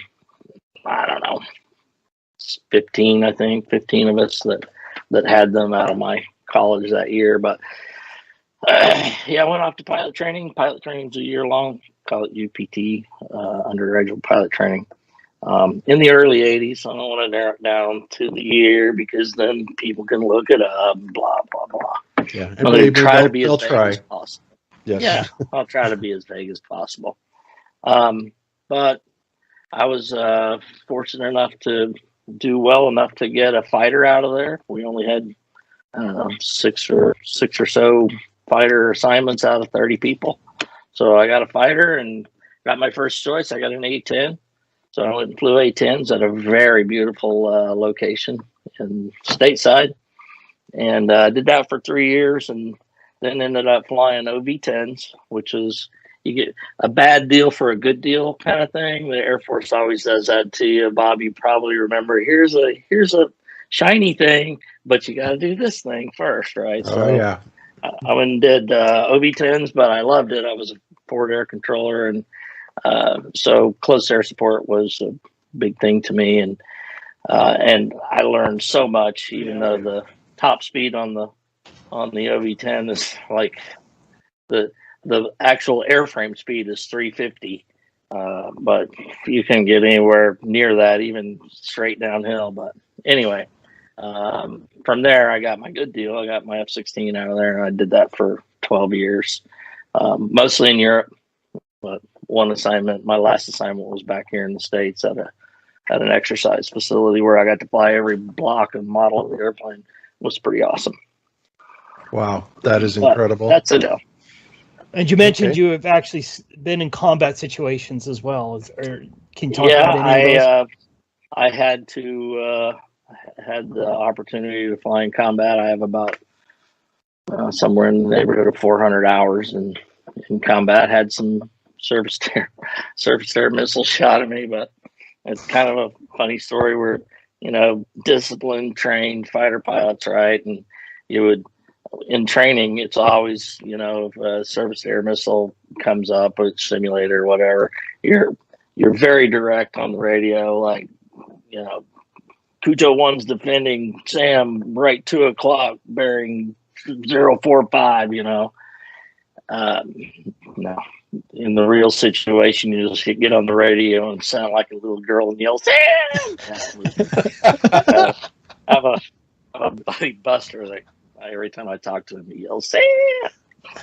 But yeah, not my coolest moment ever. In every situation, you want to sound like calm and collected on the radio, right? So, you know, you got an engine on fire, you're supposed to just go, yeah, engine on fire. I'll be ejecting here shortly. I don't know how I That's would neither here report. nor there. You I guys don't know. have to pull in the reins on me. I'll get off on a tangent. I'm old.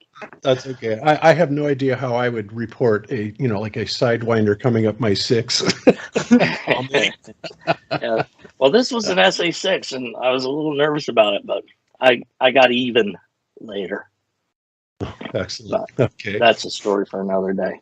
All right. Beautiful. So, all right. So you've been looking into this for a while, and as you told me earlier, you started in with Ben's stuff, and then you kind of came across Jaron and then Globebusters, and that was awesome to hear.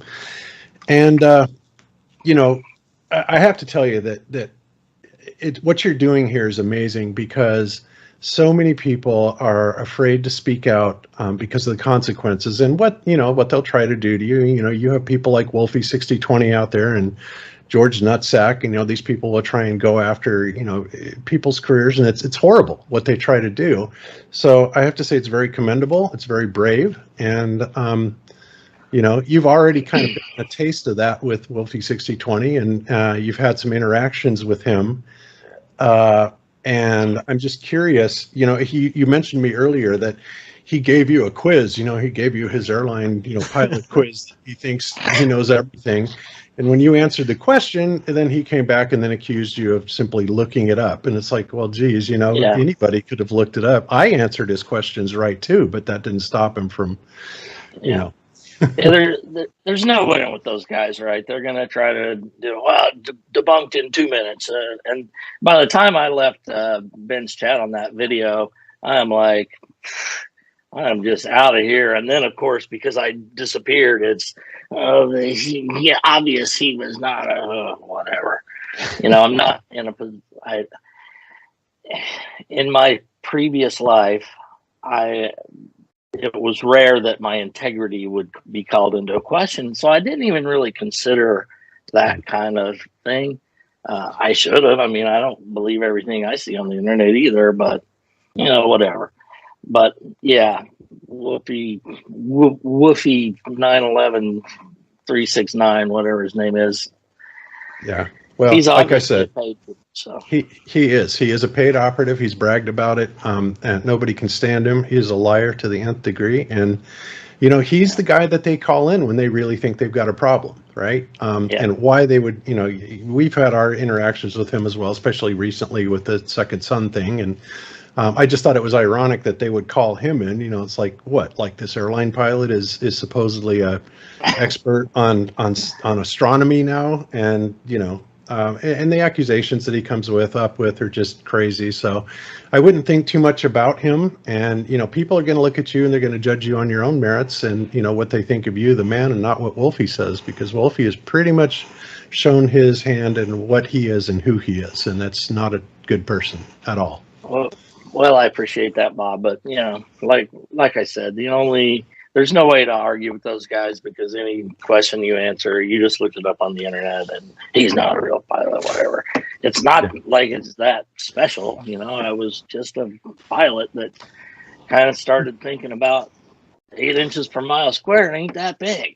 Yeah. And you know, it's funny though that you say that, because I didn't think that much of it either, you know, and I got my pilot's license back in 1978 also.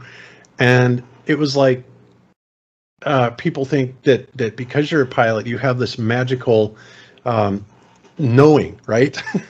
About how all the curvature of the world works. And it's like, no, they never teach you about that in any part of flight training. In fact, everything they do teach you is directly related to a flat stationary Earth, from your textbooks, which literally come out and state that, to your first days in your aircraft with your flight instructor. And he says, see that point on the horizon out there? You pick that point and you fly to it. and you will fly a straight and level flight, you know, and it's that Yeah. simple.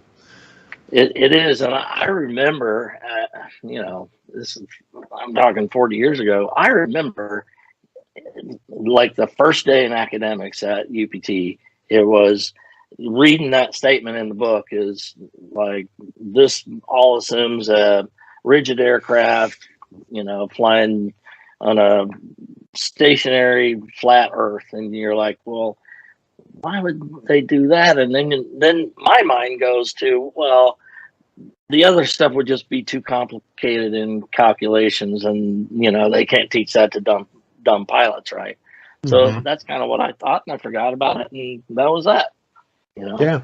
Yeah, it's easy to do that, but you know, and then when you finally do realize it, you think about all the things from flight planning, you know, whenever you set up a navigation to go anywhere, it's all based on a flat Earth. I never even thought about the horizon to the eye level thing was a big deal. I mean, I never thought about it, but from the first day in formation training, you know, you're looking at the other airplane and your instructor goes, if he's above the horizon, you're below him. If he's below the horizon, you're above him. If he's on the horizon, you're level. 100% fact all the time. Pitch outs and rejoins. We used to do these exercises where you're flying together, and the flight lead would give you the pitch out signal, and you'd pitch out and you do a big 180 degree, 360 degree turn, come back at 6 o'clock, and then he'd go into a turn and rock you in for a rejoin, right? Rocking his wings means come join to close with me. And fighter pilots talk with their hands, so that's more proof right there. I'm not freaking okay. Sorry. But, you know, the technique was put the guy about a fist above the horizon, get up on the wing line and drive in level, so that if you overshoot under him or behind him, right? And only whenever you were obviously controlled and going to move in, then you come up to his level, right? Right. That's basics, and I was freaking, it's just not true, and all these other guys were piling on, and I got really upset about that. Yeah, like I'm I glad said, to have that behind me. I'm not going to mention it one more time, Bob. That's another thing. Okay. If I mention it, that's another dollar. Screw Woofy. I'm down with that. That's fine. All right. Hey, Mike, do you mind explaining a little bit further for someone who might not understand what that means about the horizon? The fact that if a plane was above the horizon, they would be above you or below, and why this affects why it's important with respect to the flat Earth. You know, I never considered even about flat Earth, right? I mean, it was just a plain fact for us was if he is on the horizon, then you are level with him. If he is above the horizon, then you got the horizon down there. That's level. He's above you if he's above the horizon, and if he's below, it's below. I mean, it's that simple. And obviously, the implications on a flat Earth, which I never thought of until I was getting all that crap from Woofy, market dollar, but I never even really considered that. It's not something I'd come across in any of the stuff that had been watching, but you get to thinking about it and go, well, geez, yeah, if you go up above a ball, the horizon is going to be down there. If you go up above a big, vast, flat Earth, then it's going to stay at eye level because of perspective. And it does. That's right. And the thing that the Globers do not seem to understand about that is that, you know, they will go up higher and higher and higher. And obviously, you know, if there was a horizon, it would have to be below you, right? But they will say, because they can actually look down and see the horizon once you get up past a certain height, that proves that the Earth is curved. But what they don't seem to understand is that there is a limit to your vision. It's a limit to your vision, right? They are incapable of understanding that. You can go on the internet and find HUD video where the horizon line looks like it's above a horizon, but it's not the horizon. It's like where the visibility ends here, but the horizon it's the apparent horizon. Out, right? It's like a false horizon or whatever. And you can find those videos all day, but yeah, and that's the funny thing. Nowadays, you know, it used to be 5 years ago we were arguing against the Globers, and they were saying that, you know, you can't see past this geometric horizon, right? Which of course would be the mathematical place where the Earth meets the sky. And now they're saying that it doesn't even exist. You can't see that. Yeah, I can't follow that logic. I've watched those things and I've tried to piece that together, and I'm like, I can't follow that logic because It's so I know retarded. from thousands of hours of experience that the horizon is your level. I mean, it's at eye level, it's your level. Anything above it is above you. Anything below it is below you. I mean, that's fact. So, and any of my old buds that are watching this will go, yeah, Cujo's right about that one. I'm going to look that up. Yeah, absolutely. So, you know, I think that's a foregone conclusion. The ballers, they have to say stuff like that because, you know, once the Black Swan came out, and I assume you're familiar with the Black Swan. Yeah. That pretty much annihilated the idea of any geometrical horizon because there simply isn't one. And it is apparent, and that's what the flat earthers have always said. And that apparent horizon, like I said, when you get up to 40, 30, 40, 50,000 feet, there will be a slight drop in the apparent horizon, but that is only because of the limitations of your visibility. And they, you know, they can't comprehend that. But more importantly, as a fighter pilot, you depend on that type of observation. When you are like in combat, you have like a high-speed closure situation where you're coming together. You said it's sometimes around 1,500 plus miles per hour. You better be able to make a snap decision, not only visually, but you know, on your instruments as well, to be able to determine where that combatant is coming from. Yes. Well, and two, if you get into a rolling, you know, dogfight or whatever, you're dependent on the horizon. You're not looking inside, especially if you're defensive. You're looking outside and knowing, you know, if he's above you, if he's below you, if he's above you, he's got more energy than you do, right? If you're at the same speed, he's got more energy because he can exchange his altitude for speed. Yes. For speed. So, I mean, it's just a fact. It's just a fact. I mean, and that's why I never even considered it like a thing, but apparently it's a thing. So, you know, that was one of the videos. And of course, Ben, I don't know if you saw it, but when well, I'm sure you did, when he played your video, he actually ran an instructional video about the particular piece of equipment that you were using when you were scanning with the radar. Can you talk about that a little bit? Well, I don't know if I know exactly your question. The APG 68. Yeah, APG 65. APG 68. Yeah, sorry, I didn't know the model. Yeah, I can tell you how that works. Not like from a beeps and squeaks level, but from I can tell you that part of it. Yeah, I can tell right. you that part I'll of it. Yes, I'm the radar guy. Well, this radar on the Viper is it's got a huge scan volume, right? Plus or minus 60 of the nose, left and right, and 4 bars up and down. They call it plus or minus 64 bar or plus or minus 32 bar, whatever, right? So these 4 bars are the scanning bars, and I'm pretty sure, but I would have to, this is 20, even like my training in F-16s was over 30 years ago. So take some of this with a grain of salt, but I'm pretty sure that like your radar, you can see my fingers, right? Mm-hmm. Your radar is like a flashlight beam, right? Yes. It radiates out. It's slightly divergent. I guess in a cone, or it really in Doppler radars, it's more like a square maybe. But at any rate, it's like this. And I think this is 30 degrees, right? So 4 bar would be, it starts up here, 60 degrees to the left, scans over, 60 degrees to the right, drops down 1 bar, which would be 30 degrees, right? Scans back. So the bottom is basically at your nose. It's level. If you got the L strobe in the notch in the center, it scans back. So you've got the upper 60 degrees covered, right? To twice at 30 degrees. Then it drops down another 30, scans back all the way back over to right 60.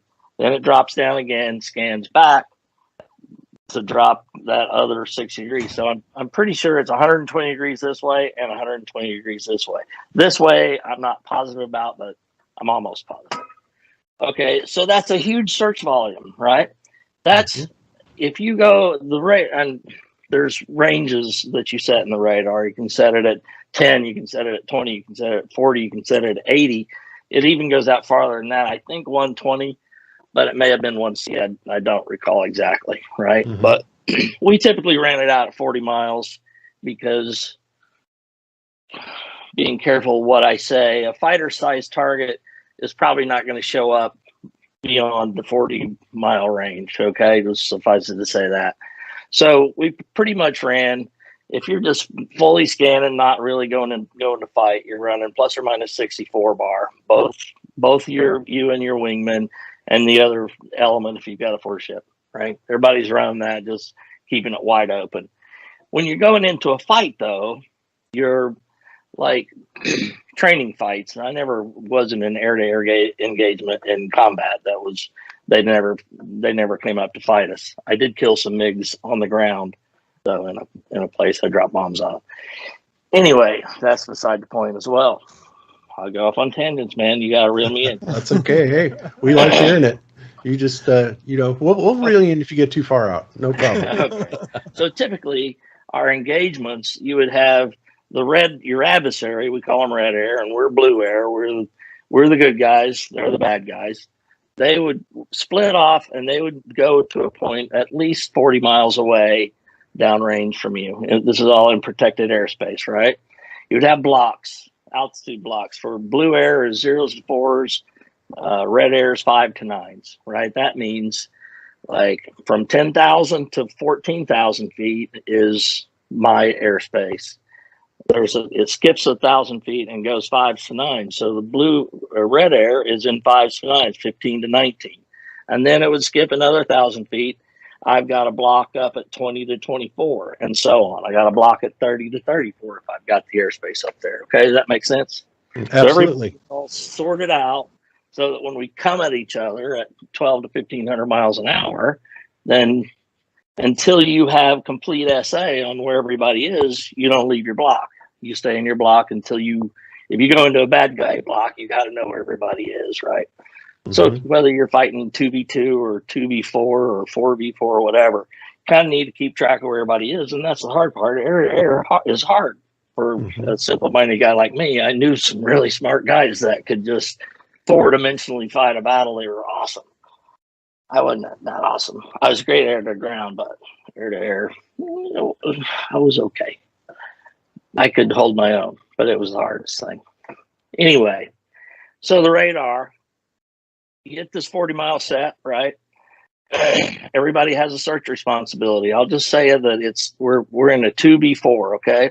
2 of me versus 4 of them, right? We're separated by 40 miles. We're going to push, which means we're going to fights on. They come in whatever formation they're going to come in, and we're going to do our tactics to defeat what their formation is. They can come into us at, wide line abreast. They can come out into us in a post hole, high, low stack kind of thing, or lead trail formation. And you've got to adjust your tactics to come into the merge at a position of advantage against them so that you can kill them, right? If you can't kill them in the face before you get to the merge, which is ideal, and avoid dying by a missile in the face on the way in. And that's a whole nother story. Anyway, so because of this plus or minus 64 bar takes a really long time and we're coming at each other so fast, you want to reduce your scopes coverage down so that it covers it faster so you can find them quicker, right? Does that make sense? Pretty simple. Absolutely. So what we would typically do is I got my wingman line abreast a mile away from me, right? He's over there, I'm over here. We split the scope down the middle. So I got plus or minus 30 here, and I'm searching, say, surface to 20,000 feet. Yeah, that works better. I'm probably going to leave it in 4 bar if it's just a 2 ship. If it's a 4 ship, then we can split it into 2 bar and we can search quadrants of the sky, right? So we divide the sky up into quadrants and move the radar to where it makes sense. Okay, here's where the radar mechanics works. Because I want to search high, right? I'm just doing 2 bar up high. So I'm going to search from say we're at the bottom of our block, 10,000 feet. I'm going to search 10,000 feet and above, and I want my wingman to search 10,000 feet and below, right? So you do this knob on the throttle. It's called the L strobe, elevation, whatever strobe. You can roll the radar search volume up so that there's a number on the cursor, right? The bottom number is the lowest bit. So if I'm searching 10,000 and above, I'm at 10,000 feet, then the bottom number on the cursor is going to say 10,000. Now it's searching up here, right? Mm-hmm. So I got 10,000 and above. So I don't expect to see anybody out there at 40 miles below 10,000 feet. What is that telling you now? I'm at 10,000 feet. I got the lowest part of my radar looking above 10,000 feet at 40 miles, but because I just ran my cursor out there and I set it there. What happened to the curvature between me and 40 miles? I would really be searching higher than that, right? If I set the cursor, the bottom of my cursor, basically level with the nose of my airplane, can you see what I'm saying? Mm-hmm. I there and I run that all the way out to 40 miles. That the numbers change because the search volume gets bigger, but just the upper number is going to change because I've got this bottom set, right? Right. So and theoretically, because it's 60 degrees higher, so the volume is higher out there, but that bottom number doesn't change. I roll it all the way out to 40 miles. It ought to be this dropping bottom down. Ought to be dropping. That's right. Higher, because otherwise, if it didn't, then the problem is going to be that somebody's going to literally slip in under your radar. That's literally. exactly right. Exactly right. That doesn't happen. That doesn't happen. And it would also happen this way, wouldn't it? When I scan out there, when I'm looking 60 degrees right, 10,000 and above, and 60 degrees left, 10,000 and above, I'm losing guys under over there too, right? Because it's curving this way. Mm-hmm. So I would have no coverage below. You know what I'm saying? I do. Yeah. And yeah, absolutely. In other words, what they have completely failed to do in these situations is to set you up to be able to cover the curvature of the Earth. Because there isn't any, because that would be a gross negligence, really. And yeah. because I know the radar could sneak up from underneath you. That's right. I know it doesn't do this, right? It right. does And this. some people will say, well, then how come you just don't turn on your max radar all the time for full range? Well, the problem with that is way too long to get through the whole scan. Exactly. At the closure rates, then they would be in on us before we found them. That's right, because you have in radar, you have a pulse recurring frequency, a pulse recurring time, and depending on how those are set is what depends what the maximum range of the radar is, okay, and also the resolution, whether or not it's going to give you data back, and the response time as well, because all of that stuff takes time. You said resolution. Here's another word for you to confirm I'm a fighter pilot. Res cell. Guys can hide inside the resolution of your radar at range. They can be basically inside of 1 pixel, right? Mm-hmm. So you got a 2 ship coming in together, and it looks like one guy. And then when it gets close, oh no, I've got 2 there that I was going after with this tactic, and now I'm outnumbered 1v2, right? Yep. So res cell. Anyway. Radar Mechanics 101, they built it for a flat, stationary Earth. There's no doubt about it. And my goal is for some young fighter pilot to listen to what I just said, go out tomorrow and set the bottom of your L strobe on your altitude, run it out there to 80 miles, and that bottom altitude on your cursor will stay the same out to 80 miles, whereas it should get bigger, right? Because the Earth is curving away. That's right. Bingo. By a huge rate. That was what I was trying to put in an email to Ben. No wonder it didn't work that way. No, I understood it perfectly, but that's because I dealt with radar. So, but no, I understood exactly what you were saying, and you're absolutely right. And that point alone just nails it, because otherwise they'd be terribly negligent in not designing, having the support for you to be able to cover all areas of. Yeah, and the other thing is, say I got a lock on a guy at 20 miles out there, and he's in the block above me, right? If he's in his block and I'm seeing his altitude on my radar, once I lock somebody, I can see what altitude they're at, what their airspeed is, what their aspect is in relation to me, like if they're pointing at me or going away or whatever. So if I'm looking out there and I see this guy and I've got a TD box, a target designation box, comes up in the HUD what I'm locked on, I can pull my nose to him and look out there and try to get my eyeballs on him. So, because at 20 miles, you're not seeing the guy yet. You're not going to see him till probably, depending on the conditions, I don't even remember really, but probably 12 miles at the most. You're not seeing a guy out there at 20 miles. But I'll pull a technique is pull the TD box into the guy, look and see where it is. And if you get spiked on the nose because he's shooting a radar missile at you, you can do certain, I have to be careful about what I say. I understand. You can do certain things, and now you know where that guy is and do those things in relation to where he is, because you're going to gimbal him off your radar when you start maneuvering. Like he'll get outside of that 60 degrees from you, and you got to kind of know where he was in the sky. So always, right, the guy's above me, and if he's at 20 miles and I got him locked, he's in the block above me, he's going to be above the horizon, and he always was. If he was down in my block, I'd knock it off because he's in my block, right? Yep, absolutely. There's no way around that. There's absolutely no way around that. There's no way around, dude. There's just not. And I got to thinking about that in bed one night when I wasn't sleeping, which I do a lot. I just had to get up and email Ben the next day. I tried to get in touch with you, I think, first, but Ben was the one that responded to me finally. Maybe I tried Weiss first. And Weiss said, I don't want to talk to that guy. I got an interview. Well, we're glad that you got a hold of us regardless. So, I mean, this is awesome. But, and this is something, Mike, the good thing about it is now that you have come forward and, it's very clear that you are a fighter pilot. I mean, Ben and I saw your Me Room. It's fantastic. You clearly know. I love me room. Yes, the I love me room.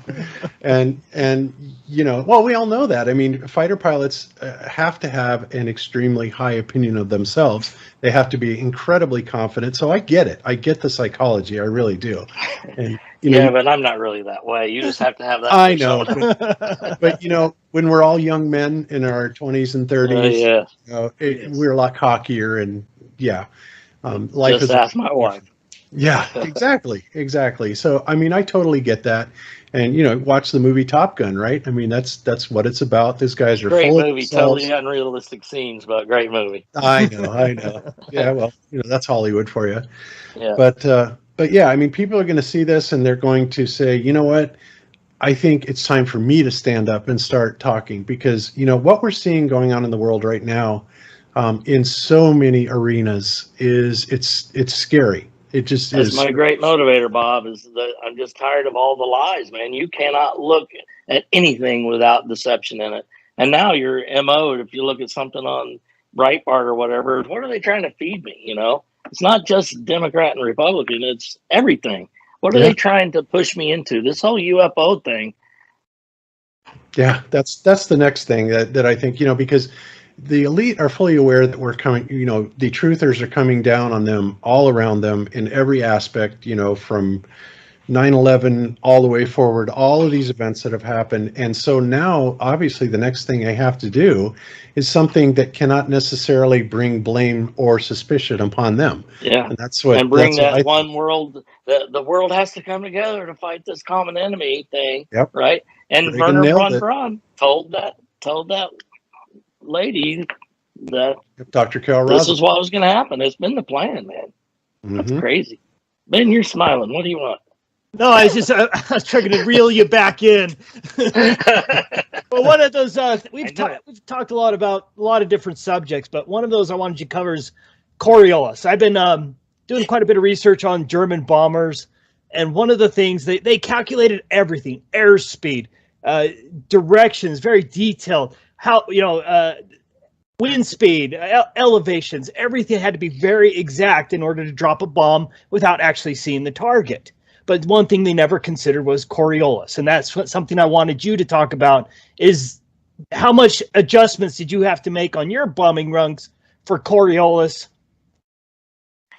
The very first time that I heard about Coriolis was on some flat Earth video. Like somebody talking about Coriolis. I'm like, what the hell is that?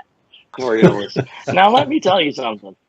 I have dropped literally tons of bombs off of an airplane. A-10s.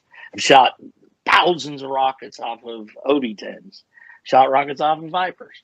So I've dropped a lot of dumb bombs, right?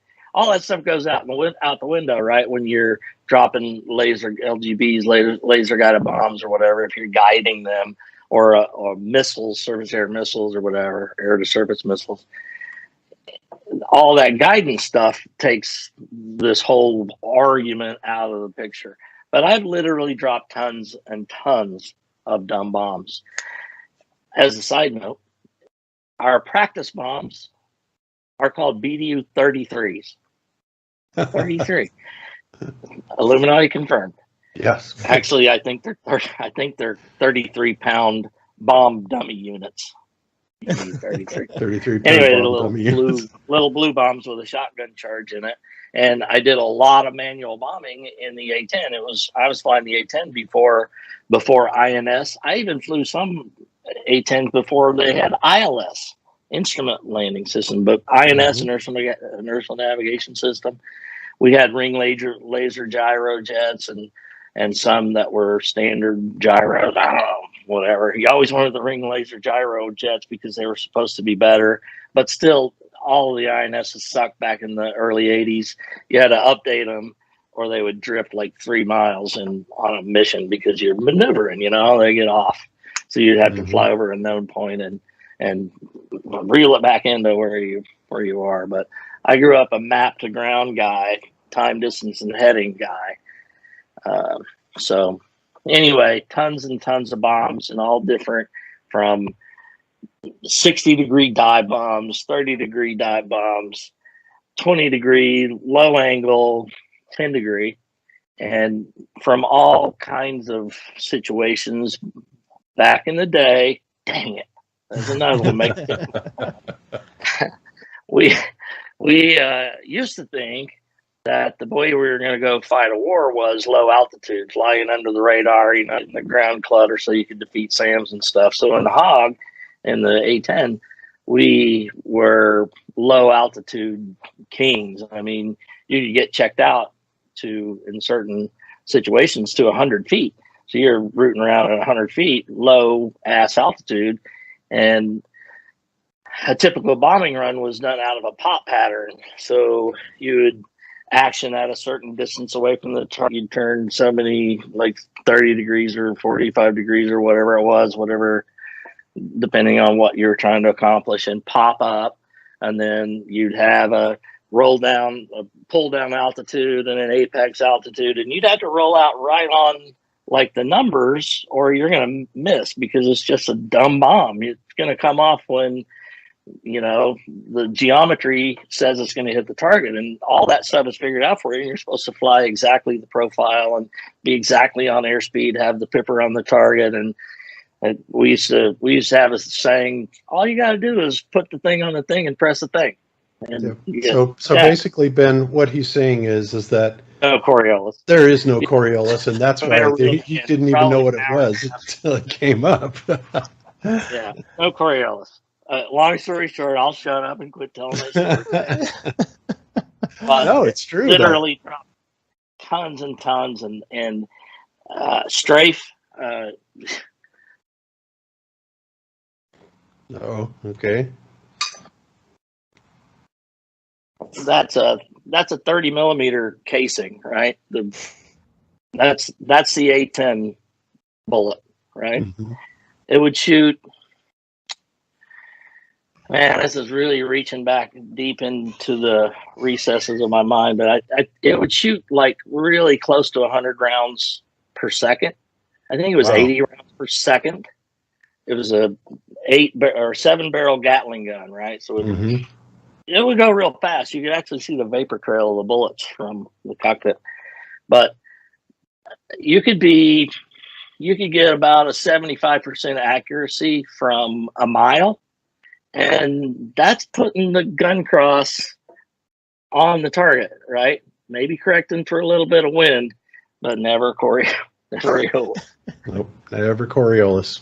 Long range strafe, short range or regular strafe, low angle strafe was the ceasefire was like at 2,000 feet. So it was really fun. If you weren't shooting 100%, you weren't winning. Yeah. And you also mentioned that you've flown at high altitudes as well, right? Oh yeah. 60-degree dive bomb. I mean, you have releases up in the mid-teens, 15,000 feet or whatever above the target. So yeah. So what's the highest elevation you've actually flown, even in the F-16? That you can admit. That would be illegal. Well, 50,000 feet is the rule for Air Force pilots without a pressure suit. Wow, that high? So 50,000 feet. But I actually got to, I'm pretty sure it was 54 it was either 54.6 or 56.4 one time. And even in pilot training, I had a crazy instructor. He was a Georgia boy. I loved him. He was great. In T-38s, we went up. I don't even know where we were. It had to be cross country or something because we didn't typically have airspace that would go this high. But we got up to like above 50 in the T-38, and he said, "Whatever you do, do not touch the throttles because if you just move a throttle, you're going to flame one out because of the air is so freaking thin." But yeah, that high. I remember that the sky started to take on a different kind of thing. I remember purple, but that could have been just the. It's kind of like what the sky does when or whatever, but it would get really dark, Yeah. and it kind of seemed purplish or whatever. And I always said, yeah, you can see the curve, but what I saw was the circle of my vision. Your own vision. That's Exactly. what you see. And it's kind of like what we see when we launch a balloon up that high. We see the sky turn, to a dark. Yeah, it was really cool looking. Man, I tell you, I believe there's some sort of containment. I think of firmament. I remember flying out over Turkey, eastern Turkey, going into northern Iraq. Back in the day, Bob, making mark because I got another one. because I owe you. We would go out. It's about an hour drive from where we were, and go up to about 30,000 feet. It's so dark because there's no lights out in the eastern Turkey. I don't even know if they have electricity out there, but you turn off all the cockpit lights and just look up, and you could see I don't know. I called them micrometeors at the time. I don't know what it was, but it was just kind of like little sparkles. It was so beautiful, and man, I wish I knew then what I know now. Because you'd be looking at it in a whole different way, wouldn't you? Yeah, you'd be. It was fascinating then, and when I finally got into night vision goggles, which was later on, man, you see something all the time. Little. Yeah, that's crazy. So. Yeah, and I haven't ever flown that high, but it's interesting to hear you say that it looks like there's a bunch of sparkles up there because I've been looking at the firmament, and I'm a big believer in the firmament. I mean, to me, there's no way that it can't be there. It must be there. There's those rockets mountains of evidence for it. Yeah, there's a ton of evidence for it, and our sky is very, very much electrical, and so. Yeah, I just, when you said that, when you have all these sparkles up there, you're probably seeing kind of like miniature meteor showers sort of up there, up close and personal. Like electrical discharges, probably. Very much so. That's what meteors actually are. They're not. Yeah. Yeah, not what you always thought it was. No, it is not what they tell us it is. That's ridiculous. I mean, none of these meteors ever hit the ground either. And, you know, we have some of the biggest meteor divots, you know, in the earth. And where's the meteor? They'll come up with something that maybe weighs 20 kilograms or 30 kilograms. Yeah. It's like, really? Yeah. So you're going to say that this 30 kilogram rock made this 2 mile? Come on, give me a break. If you make the numbers big enough, you have to believe them. Yeah, yeah. Well, that's what they do. If they can't dazzle you with brilliance, they baffle you with bullshit, because that is the formula. It is, yeah. That's kind of been the way I've lived my life, but I'm not doing that now, I swear. So, one other question I wanted to ask you on my list anyway was with respect to low altitude flying. You've done some of that as well. And what speeds, any adjustments you actually have to make for the curvature, things like that. Yeah, that kind of gets me into I'll answer your question like this. The whole argument about airplanes having to nose over to follow the curve, I don't like that argument, because I can't get my mind around it, because obviously I never did that. I've got 3 ocean crossings, okay, in the F-16. You never lived until you take a single engine airplane over that far over the water, and you just quit looking at the engine instruments because you don't want to know. I had one oil pressure fluctuation one time that was right on the limits, and it just bugged the hell out of me. I finally put my checklist in front of me, so I'm not going to look at that anymore.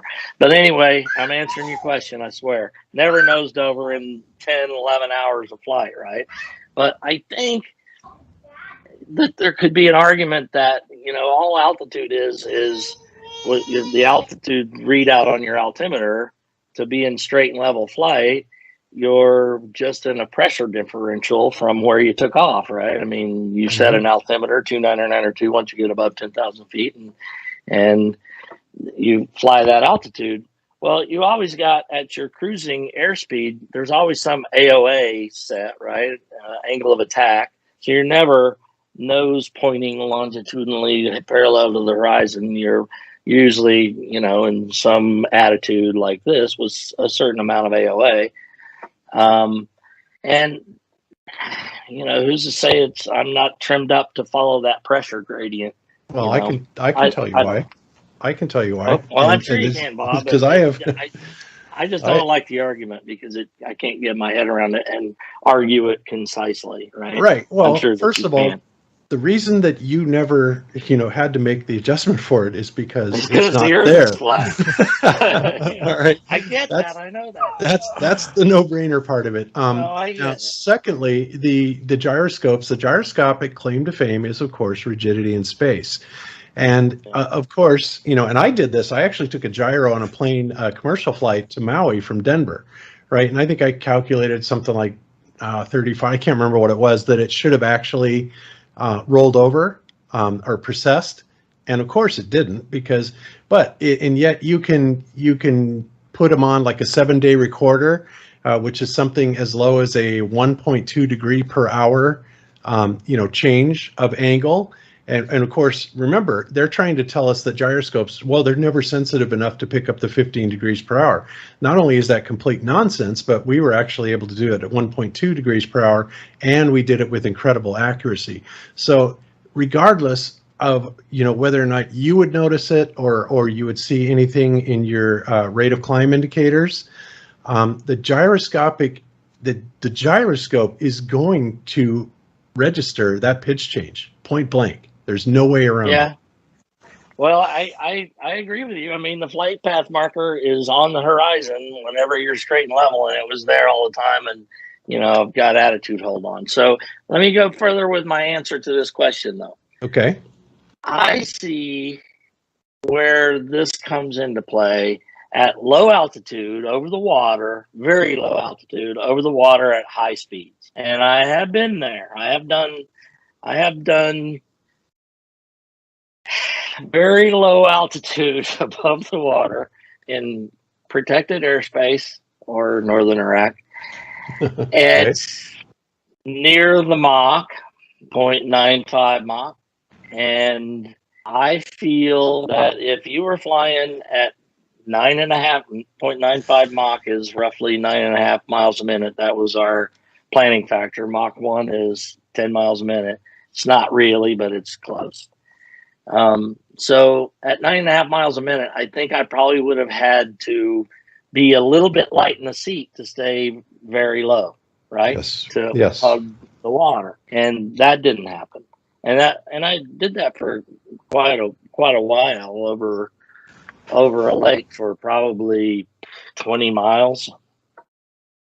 Yeah. And some poor hapless fisherman that happened to be in my flight path probably suffered for it. And to him, I apologize. Okay, so I'm actually going to share screen on this because we did this earlier. Let's see. There's that. Okay, now this is something I showed you earlier, and I actually did this a demonstration using the Boeing 737's cruise speed, right? And if it flies for 1 minute, basically it goes 8.6 miles. The curvature z-axis in that 1 minute, it drops 49 feet.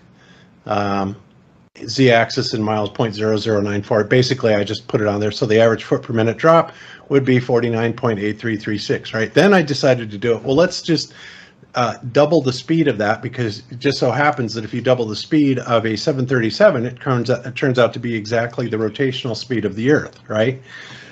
And of course, you can see what happens there. But the big thing is that when you start looking at these things, going over a certain amount of area over so much time, we're looking at an average here. Note it says average foot per minute drop. So if we go 15 miles, we're getting a 747 per foot per minute average drop. And Yeah, I'll tell you what, 15 minutes. Yeah. That's insane, right? There's no way that you would never be able to. Now, average would also mean that you would have to have a lot lighter than that. But at some point, as you're going over, right, you're going to be coming, damn near straight down, or it would seem like it.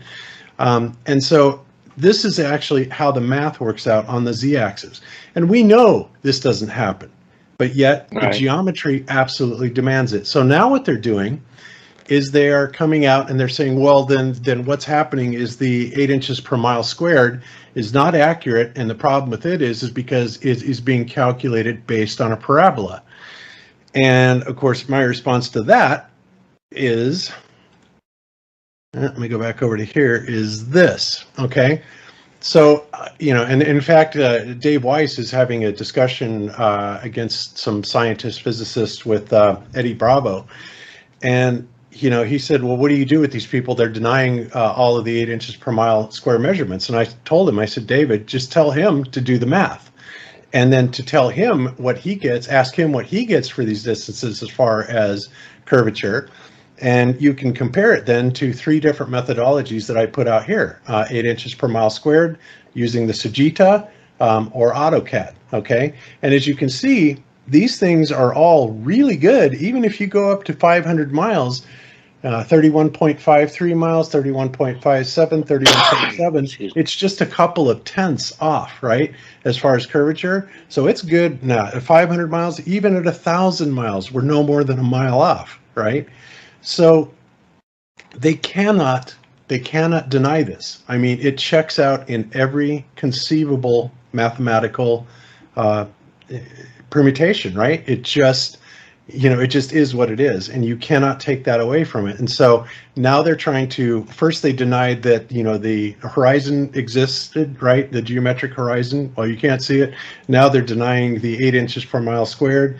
Well, then all I can say to that is, then tell us what it should be and prove it. And they'll never be able to do that, right? So that's why, I just think that it's amazing the excuses that they come up with, right, to try and shut these arguments down. But, that is what this is based on, just simply by the 8 inches per mile squared. And when you look at these numbers, of course they're absurd. They're absurd because we're not on a globe, because to even remotely come to anywhere near these foot per minute drops over this period of time is complete ludicrous, right? It's lunacy. So, that's what I say to that. Yeah, I don't disagree with you. That's for sure. It's just a really hard thing to get your mind around. But so is the air being stuck to the spinning ball in the column all the way to infinity. That's another one. I mean, how did I ever believe that? I mean, Lord. And every time it's ever put to the test, it always comes up the wrong direction, right? Gravity. It's just gravity. It's gravity. Yeah, it's amazing. That's what gravity. So yeah, so that's that's what I have to say about it, and I'm really happy that you have come forward and talked about this, because this, I'm sure, is going to motivate other people to come forward, and maybe even. Well, I hope so. Depends on what happens to me after this. Well, the trolls are going to be the trolls. They're going to do their job. But there's nothing they can do. There's nothing they can do really, other than they can preach to their choir, and their choir can say rah rah rah. Yeah, that guy's no pilot, no way. Yeah, he's a dumbass. He doesn't have any idea. Pilots aren't that stupid. They're not that ugly. They're not that short. They're really not that fat. Well, I wasn't a pilot. I wasn't fat 20 years ago, so leave me alone. There is one more thing that I want to cover before we break this up. And this is not going to be popular with everybody, but I have good news. There is really good news about chemtrails. Every single chemtrail that you see in the sky isn't necessarily spraying on you, because I can tell you for 100% certain, contrails are a real thing. I don't know that. I think some people, the way I hear them talk and, I see them in chats or whatever, that, they're just spraying everywhere. It's not always spraying. I've made lots of them. Forecasters can predict at what flight level they'll be, because we need to avoid them. Like in those air-to-air setups I was talking about before, you don't want to expose yourself at 50 miles so a guy can just go, oh, there he is. Exactly. Without even having a radar lock, they see you. So we make contrails all the time. My only point is, every mark in the sky that you see, it's not necessarily spraying. I know that they've admitted, we've seen they do, but not everything is. So maybe that takes a little bit of pressure off of that. And I feel like I would be remiss in not saying that, because I've made contrails myself. That's good, and actually that makes sense. And obviously the contrails have everything to do with temperature and humidity, and the interaction of the exhaust with it. And you're right, not every mark up there is a contrail. Well, I mean, and not only leave that, it to Bob to break it down to know exactly what causes it. I just know my hot stuff coming out the back, it makes clouds. That's all I know. That's right. Yeah, but you're right. It's not 100% all the time. So I agree with you completely on that. And people do get a little bit overzealous, I think. They'll see that and they'll go, oh God, they're spraying, and it's like, well, no, not exactly. And to me, I've looked at them for over 20 years now, and there's a distinct difference. To me, the real ones, the authentic ones, are very obvious. But not everybody really looks at them the way I do, I suppose. So, I live out here in the middle of nowhere, so they don't spray. They don't bother spraying me. They already know I'm whacked out. Yeah, and anyway, I still have. Yeah, it's good. And honestly, I still haven't figured out exactly what the whole purpose behind that is. I mean, there could be several reasons for it. I still tend to believe it has something to do with creating an ideal medium for holography. But, I could be completely wrong on that. But at this point, I just don't know. So I'll leave it at that. Testing things too. I don't know. Mm-hmm. Well, excellent. Yeah. Well, Cujo, I got to tell you, man, I really appreciate it. And I hope, maybe we can have you join us on another show sometime. We'd love to have you come on Globebusters and maybe join a panel one day. Or, I'm nowhere near smart enough for Globebusters. Come on. I listen to Wits It Gets It, man, and that dude is on another level for me. Yeah, he is. He's too, really.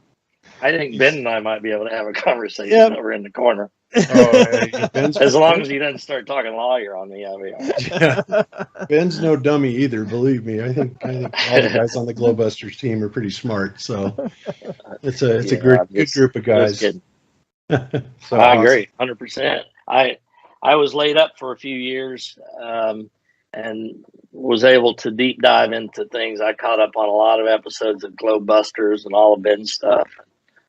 that was it was a good opportunity. So you guys, like I said, were my TV for a number of years. So I've been talking to my celebrities. Awesome.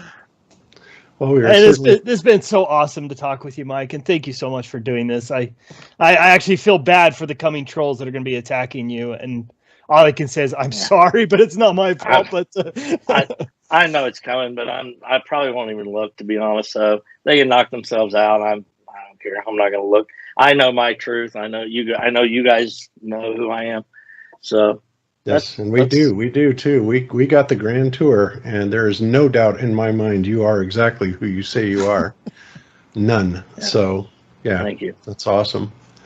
All right, beautiful. Well, I guess we'll just wrap it up then on that, and Ben can do his magic with this thing, and we'll put this thing out. I think Ben, what he usually does is he'll do his editing, and if we add anything to it, and then he'll run it by Hugh to make sure that everything is cool in there, that you're agree with all of it, and then I'll be honest right now, I don't see much there to edit. I mean, it's kind of I like it the way it is. I mean, I do too. It's pretty good. Is there anything that you said in this that you would like me to re-examine? Back in the day, add a couple of back in the days in there, just to get it up to $10. Yeah, I'll be looking for those donations on Rockfin. What was the total? If you don't call me out, I'll be pissed. There's only 3 of them. There's only 3 of them. So there you go. 3 back in the day and 2 woofies.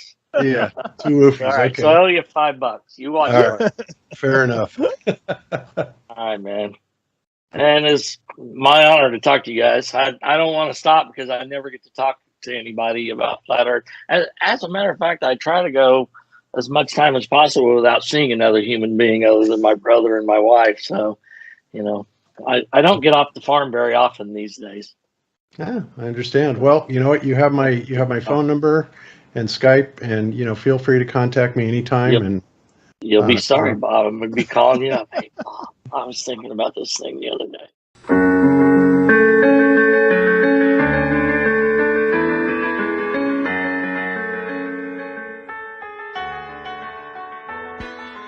Or is it globe, mate? It's flat.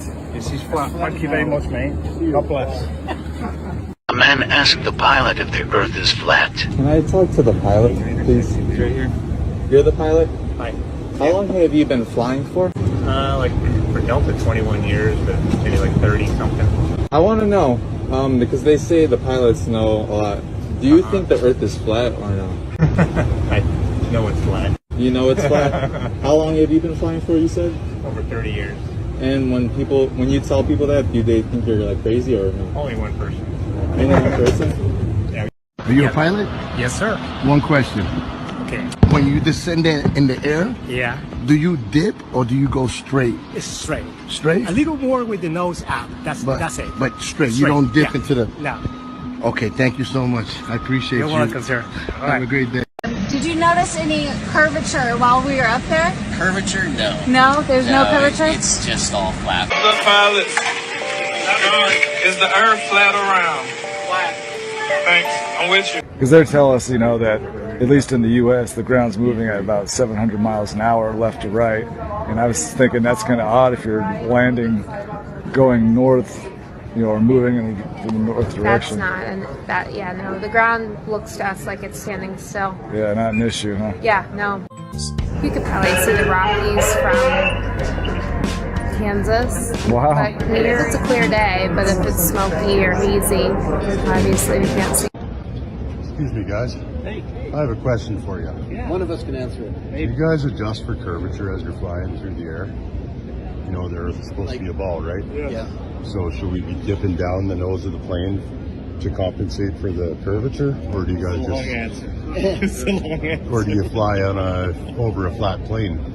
Well, we're about a millimeter over a bowling ball. We're not that high. 8 inches per mile squared is the official story of what the curvature drop should be. So a distance that far, if you're 8 inches from the shore on a beach, and your friend is rowing his boat out 1 mile away, the boat should be already hidden by the curvature. You guys don't see curve; you see horizon and eye level. No, I mean, if you look at more of a axis, curvature of the Earth, and we're on the perpendicular. We're just on that tangent. So and really, that never changes. Earth's flat. Sorry? Earth is flat. Yeah, well, we know that. We've seen it every day. Flat and stationary. Exactly. Everybody else. Well, you know that. You guys see the horizon at eye level, and you have to understand that if you're on a ball, as you rise from the ball, you would have to look down to see the horizon. Yeah. You don't ever see that. I look out the window of the plane, and I see horizon as far as I can see, flat. What's different from the front? Even from there. Your windows aren't that much different. Earth is flat. It's a big lie. You guys should look into it. You know it's flat. You guys fly over it every day. We're not allowed to tell anybody that. I know. Do you say that it's flat? Yes. Yeah? Thank you very much. Is there any more pilots up here, or is it just you? Just me. Just you. I got a quick question for you. Yeah. When you're up there, come on, cruising altitude, do you all have to adjust for any curvature of the Earth while you're up there? Great question. No. You don't? But I know of. Because my understanding is you're like on pretty much like a parallel sort of flight, other than takeoff and landing, correct? Yes. Okay. So yeah, I guess it's more vertical. So we're not curving at all. So we're just going straight up, like 40, 20 degrees maybe. Right. Level off, and I never thought about how the atmosphere works with the curve in the Earth and all that stuff. Well, if you think about it, I've done some research on it. It actually, there's a formula, 8 inches per mile squared is what the curve is supposed to be, spherical trigonometry. And if it was actually that formula, we would have to dip the nose a half a mile every minute to stay around the ball. So I just wanted to ask you, as someone who's up there, the plane doesn't do it automatically. You're not adjusting anything, right? No, none of it's that. just flying straight. I've even talked about it in 30 years I've been flying. Yeah, it's funny to think about. So maybe the gases move with it. Yeah. Well, that's what I've heard as a working theory. Is some people think that gravity or does something for you, but I mean, I guess the common question goes back to is like, how many parallel flights does it take for you to go around in a circle? Very interesting. You know what I mean? Yeah, absolutely. Take a look into it. Yeah, we're going to start doing that. Yeah, all right, man. Have a good one. Hey, guys, you mind if I ask you a question real quick? Yeah, sure. So, when y'all are flying up there, do you account at all for the curvature of the Earth? Well, we do when we do what we call getting directs. Our navigation system off of, we have IRS's internal revenue, initial reference system. Just do your taxes? That the airplane, it can do itself. So it does it itself? Yeah, it doesn't matter if we lose our GPSs, but we also use GPS satellite and we use ground-based. And when we go direct, we no longer fly direct to a point. We arc, because believe it or not, because of the marble, it's closer to arc to a point than it is to fly straight. So if the Earth is 25,000 miles in circumference, we have a curvature of 8 inches per mile squared. I'm going to take your word Ride on with that. me. I believe you. If we're riding at about 500 miles an hour, roughly 35,000 feet, in order to stay over that, the plane would have to dip a half a mile a minute. Do you know what that would feel like up here? No. It would feel like a lot of dipping. Are you going to launch satellites when you, or do you do No, that but I know people that actually launch we launch high altitude balloons. Very cool. 120,000 feet, level plane. So say that again. In order to stay at the same altitude. Right. So if it's a 25,000 mile circumference ball, 8 inches per mile squared is the formula. It's spherical trigonometry. You have to kind of go do the math to make sure it works out.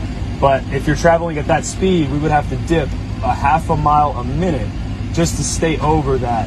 So it would honestly be like we were kind of dipping all the time. And as you all know, the nose is slightly up, flying level. So my question is like, how many level flights does it take to go around the ball? We're not curving on the way to France. We're not curving on the way to New York. We are. Are we? Yeah. Yeah, dude. I mean, the forces equal out, right? Like the gravity, the gravitational force. All right, now is the plane doing it or is gravity doing it? Because now we got two different things. I'm saying gravity. All right, one more and I'll let you guys go. The Earth is moving at east to west, 1,000 miles an hour, right? I'll take your word for it. What's it like landing on a runway north and south if that runway is moving 1,000 miles an hour east? Well, we're moving 1,000 miles east. We're moving with the Earth? So the only thing independent of the Earth's spin is sniper bullets, not balloons and airplanes. Think about it. I love it, man. Think about it. All right, bro. Your experience will tell you you're flying over a stationary plane. Just forget what you're taught. Just get the wheels turning. Y'all have a good day. See you, man. Did you notice any curvature while we were up there? No. No? What'd you see while we were up there? Just the blue sky, white clouds. Yeah, is it flat or? Pretty flat. Pretty flat? Yeah. Okay, thank you. Captain, someone wants to say hi, is that okay? Oh. Do you adjust for curvature when you get up to a certain altitude? Well, yeah, when you see the sun coming up on the horizon, but I don't know if you will. But the plane stays at an even pitch throughout the whole flight. Yeah. So I mean, not too much curvature to count for. No. More flat than anything. Nope, you close your eyes, you won't have a clue. True. More flat than anything? What was that? It's more flat than anything. Yeah. Oh yeah. Thank you guys. Yeah. I appreciate it. Thank you. Flat or a ball? Flat. Oh, it's a ball. I think it's flat. Yeah, me too. Pretty flat to me. It certainly does, doesn't it? And you've got that flat in. Excuse me, do you mind? Hey, how you doing? Very well. How are you? Good. So you know how we just took a flight of descent? Yeah. Did you have to compensate for curvature? Yeah. So did you just have to compensate for curvature due to the flight of descent as we landed just now? No, not necessarily. Yeah. All right. Thank you so much. You bet.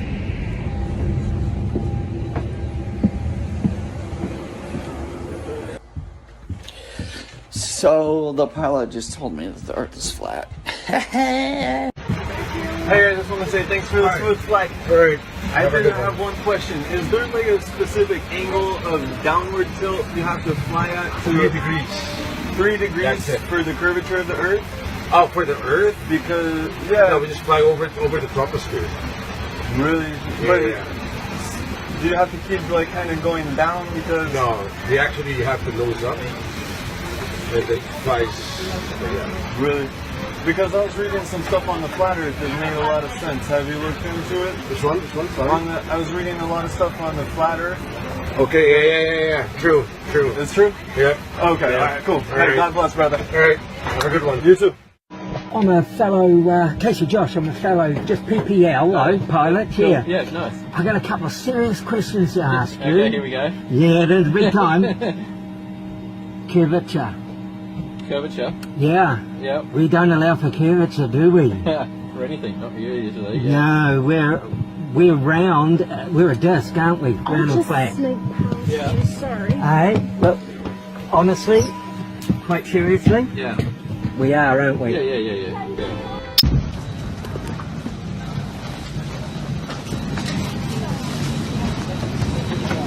Can I ask them a quick question?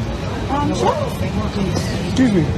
Can I ask you a quick question? Of course. Do you guys account for any curvature of the Earth? You guys fly with the nose down or anything? It's actually a good question, and these boxes that are here actually do compensate for that. We don't do anything about. I mean, okay. It is in these two boxes you see there. Oh, because they actually do compensate for that. Really? Because I've read that these guys actually fly with the nose up.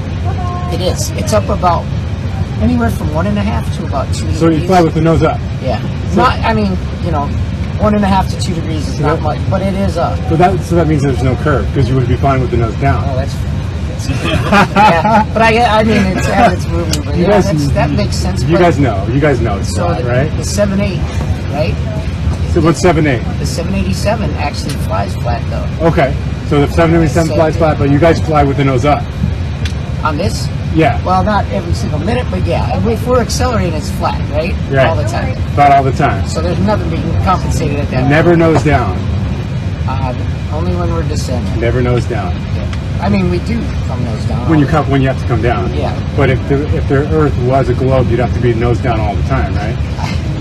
You're asking. I think it would be less nose up. Yeah, I don't know if I have. Yeah, you guys are nose up. I appreciate you getting us safe here. Yeah, Thank you. Thank you. Have a great night. Thank you.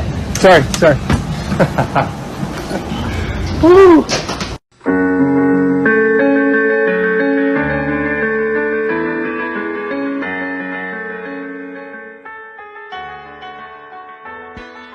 I am so glad you could join me. Now, this started off with a message from James Hollywell. He wanted me to look at a video of an SR-71 pilot claiming to see more than he should be able to see if the Earth was in fact a ball.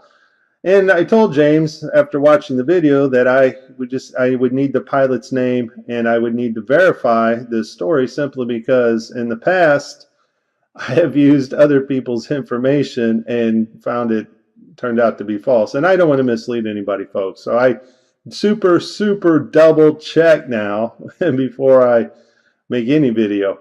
And so James went to work and I went to work, and he found the pilot name, and I went to where he got the article at Aviation Direct Easy Plan. And I said, this story, a real account from a real SR-71 pilot or just a spoof? And I got a reply from a pilot, Jeffrey Peterman. He says, real deal, story from SR-71 pilot, backseater did all the talking. And so then I just replied, thank you very much, Jeffrey, amazing aircraft.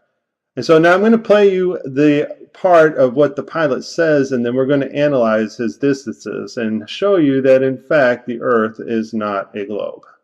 Air Force Major Brian Schul is the pilot of the SR-71 on this day, and his co-pilot is Walter, who is in the back of the plane working all the radio equipment. And so I checked this out on Air and Space to get the pilot's name and to verify the story. Be an SR-71 pilot. Walter and I were doing a training mission around the United States where you just were building up hours and time. And we take off out of Beale, hit a tanker in Idaho, rip on up to Montana, zip across Denver, hang a right turn in Albuquerque, out over Los Angeles, up to Seattle, back into Sacramento, 2 hours, 21 minutes. And you just do that then you do it backwards, and you hit a tanker or two. It was just to gain crew coordination, build your hours. We're on our last training mission. We're over Tucson. I can see downtown LA from Tucson.